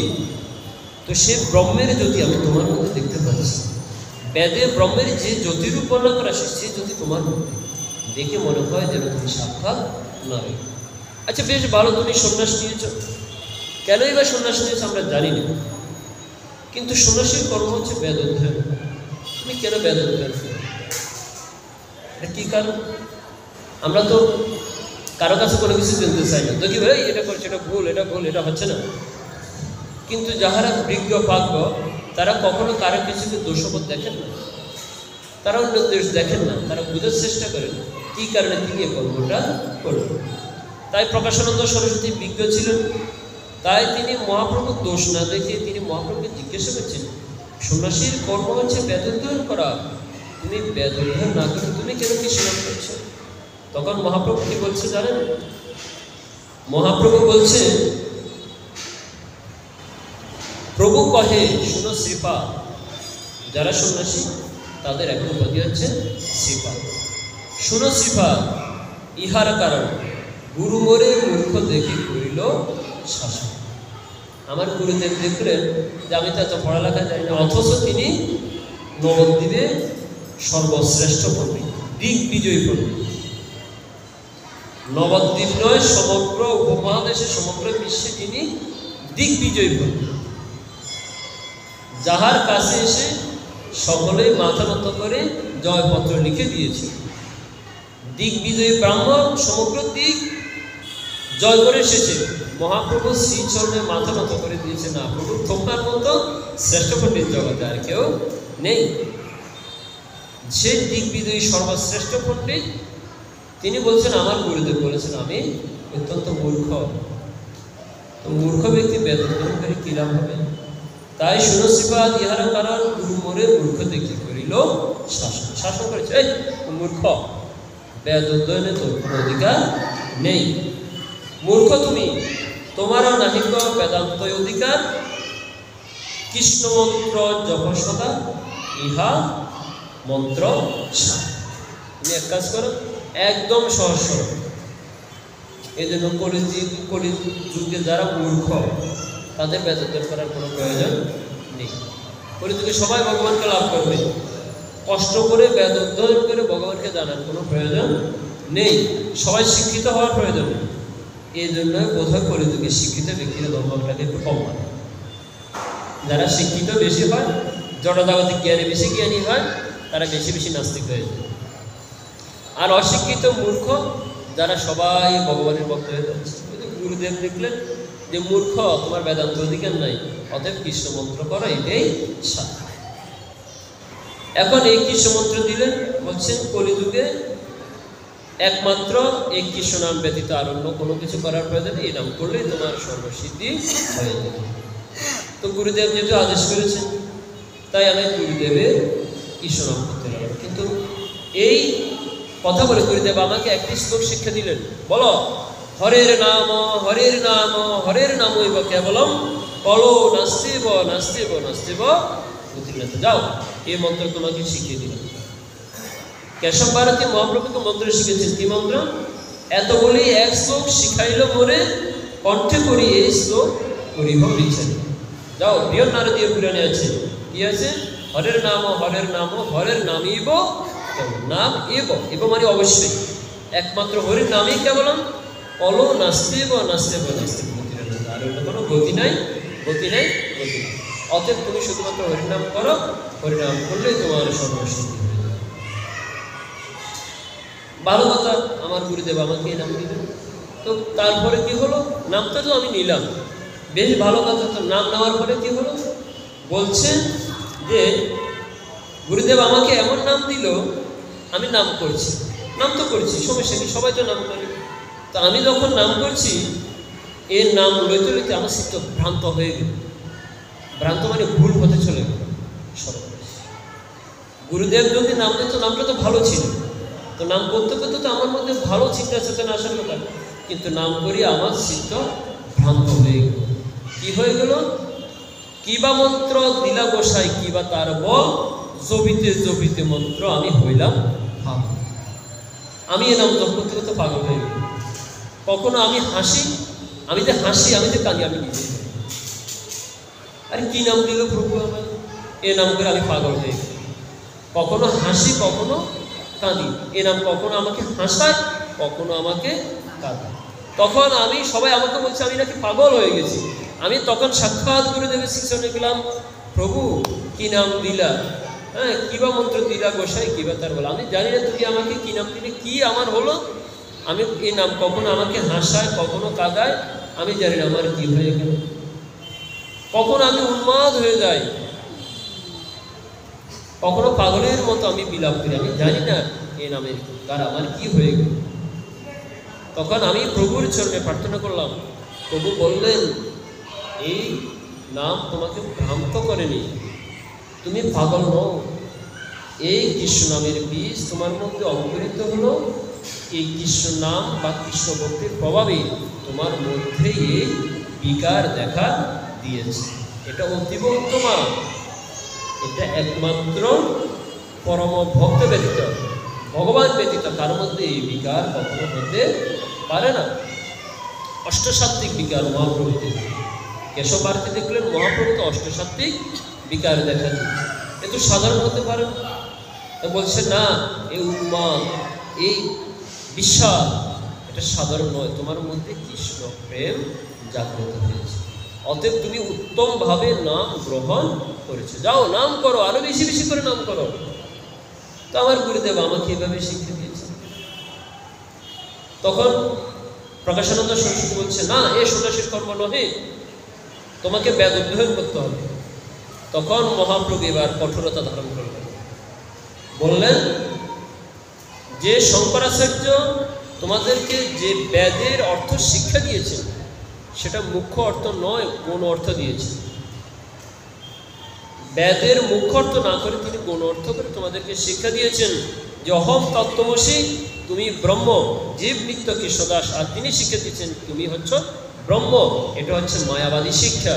অতএব এই মায়াবাদী শিক্ষা জীব নিত্য কৃষ্ণদাস তাহা বলি গেল, এই কারণে মায়া পিশাচী তার গলায় বান্ধিল।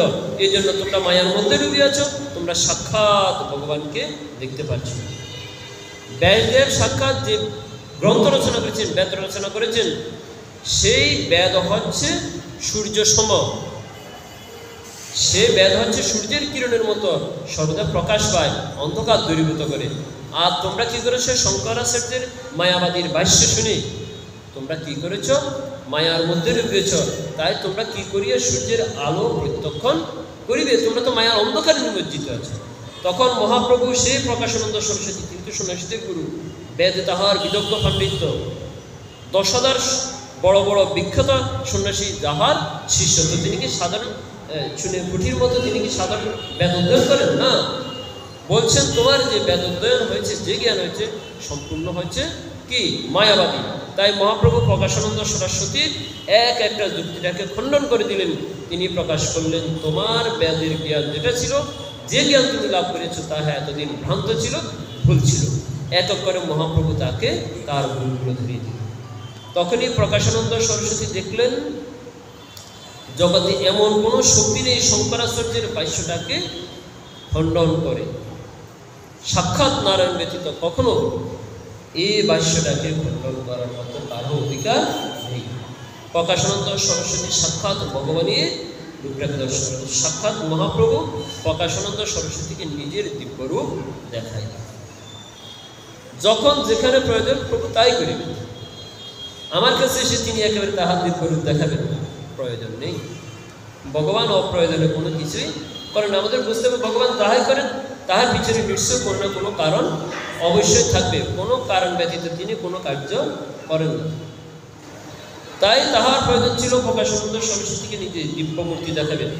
তাই তিনি যখন দিব্যমূর্তি দেখালেন প্রকাশানন্দ সরস্বতী সাক্ষাৎ, সে সময় সে তাহার 10,000 শিষ্যদের সম্মুখে, যিনি কখনো ভগবান ব্যতীত কাহারও কাছে মাথা নত করতেন না, সে প্রকাশানন্দ সরস্বতী সাক্ষাৎ তাহার 10,000 শিষ্যের সম্মুখে শ্রীমন মহাপ্রভুর শ্রীচরণে পতিত হলেন।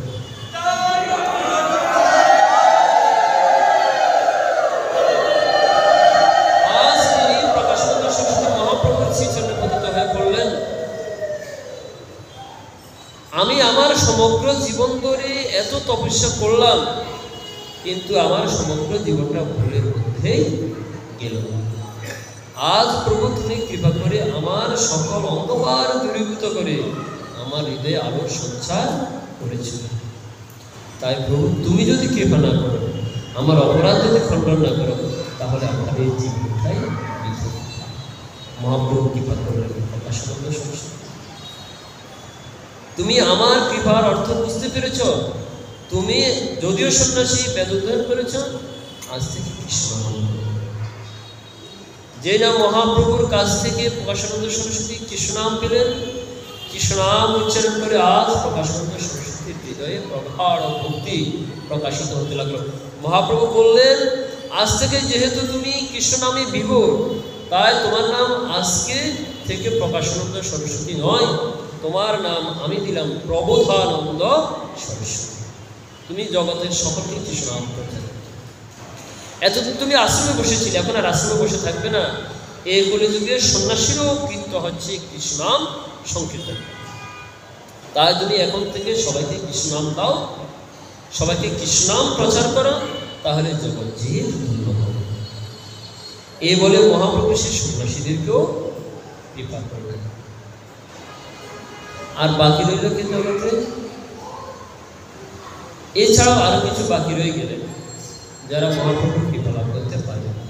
তারা হলেন যারা মহাপ্রভুকে প্রকৃত রূপে এই কৃষ্ণ নামের প্রতি পূর্ণ বিশ্বাস এখনো রাখতে যারা পারেন নাই, যাহারা ভণ্ড, ভণ্ডদেরকে মহাপ্রভু কৃপা করবেন। কিন্তু যাহারা কপট, মহাপ্রভু কাকে কাকে কৃপা করবেন না বলেছেন? যাহারা কপট, অর্থাৎ মুখে এক বলে করে আরেক, মুখে বলে এক করে আরেক, এমন ব্যক্তিদেরকে বলা হচ্ছে কপট। সে কপট ব্যক্তিদেরকে মহাপ্রভু বলছেন তারা কখনো কৃষ্ণ নাম লাভ করতে পারবে না। তারা মুখে বলে কৃষ্ণ কৃষ্ণ, মুখে বলে হরি, কাজে অন্য করি। সেই ব্যক্তিগণরা, সেই ব্যক্তিগণের মহাপ্রভু নির্দিষ্ট করে দিয়েছেন। আউল বাউল কর্তা বজা নেড়া দরবেশ সাই, সহদিয়া সতীবকী স্মার্ত জাত গোসাই, অতিবারে চূড়াদারি গোরাঙ্গ না করি, তথা কহে এই তেরোর সঙ্গ নাহি করি। আউল বাউল কর্তা বজা, যে 13টি সম্প্রদায়, মহাপ্রভু বলেছেন এই 13টি সম্প্রদায়ের যে সঙ্গ করবে সে কখনো কৃষ্ণ ভক্তি লাভ করিতে পারিবে না। তো সে আউল বাউল কর্তাবদা কি আমাদের যদি সময় হয় আমরা পরবর্তীতে সে সমস্ত ব্যক্তি, সে সমস্ত সম্প্রদায়গুলো নিয়ে আলোচনা করব। ঠিক আছে, আমরা আলোচনা করব। তো আপনারা দেখে শুনে বুঝে শুনে সঙ্গ করিবেন। যদি সঙ্গ ভুল হয় তাহলে আপনার চিত্ত বিভ্রম, ভগবানের কৃষ্ণ যে নামের মহিমা হৃদয়ে প্রকাশিত। তো জনিতাই শুনিবে ভক্তবৃন্দ, মহাপ্রভুর এই ছিল বিশেষ অবদান। কলির জীবের জন্য তিনি সকল প্রকার সুখ পরিত্যাগ করেছেন, নিজের নিরাশ্রিতা মাতাকে পরিত্যাগ করেছেন, নিজের স্ত্রীকে পরিত্যাগ করেছেন, সমস্ত সংসারকে পরিত্যাগ করেছেন, সমস্ত সুখকে পরিত্যাগ করে তিনি আমাদের জন্য সন্ন্যাস কৃচ্ছ সাধন করেছিলেন। যিনি তাহার এত সুন্দর কেশ সেটাকে পরিত্যাগ করে তিনি নেড়ামাথা হয়েছে। সকল কিছু ত্যাগ করে তিনি আমাদের জন্য কি করেছেন? সন্ন্যাস আশ্রম গ্রহণ করে এই এত অল্প আহার করে তিনি আমাদের জন্য নাম প্রেম বিতরণ করেছেন। এই ছিল মহাপ্রভুর এই কলিজীবের অতি বিশেষ করুণা। ততএব সে করুণার সমুদ্রে, করুণার সাগরে পড়ে যদি আমরা হাবুডুবু খেতে না পারি, এই করুণার সাগরে যদি ডুবে না মরতে পারি, তাহলে আমাদের জীবনটাই বৃথা। তো জানিতেই সুদীপর ভক্তবৃন্দ, সবাই সেই শ্রীমন মহাপ্রভুর করুণা লাভ করুন। মহাপ্রভু সবাইকে কৃপা প্রদান করুন, এই শুভকামনায় আজকে শ্রীপাঠ এখানে বিশ্রাম রাখছি। বলো শ্রী গুরু নিতাই গৌর সীতানাথ হরে হরে।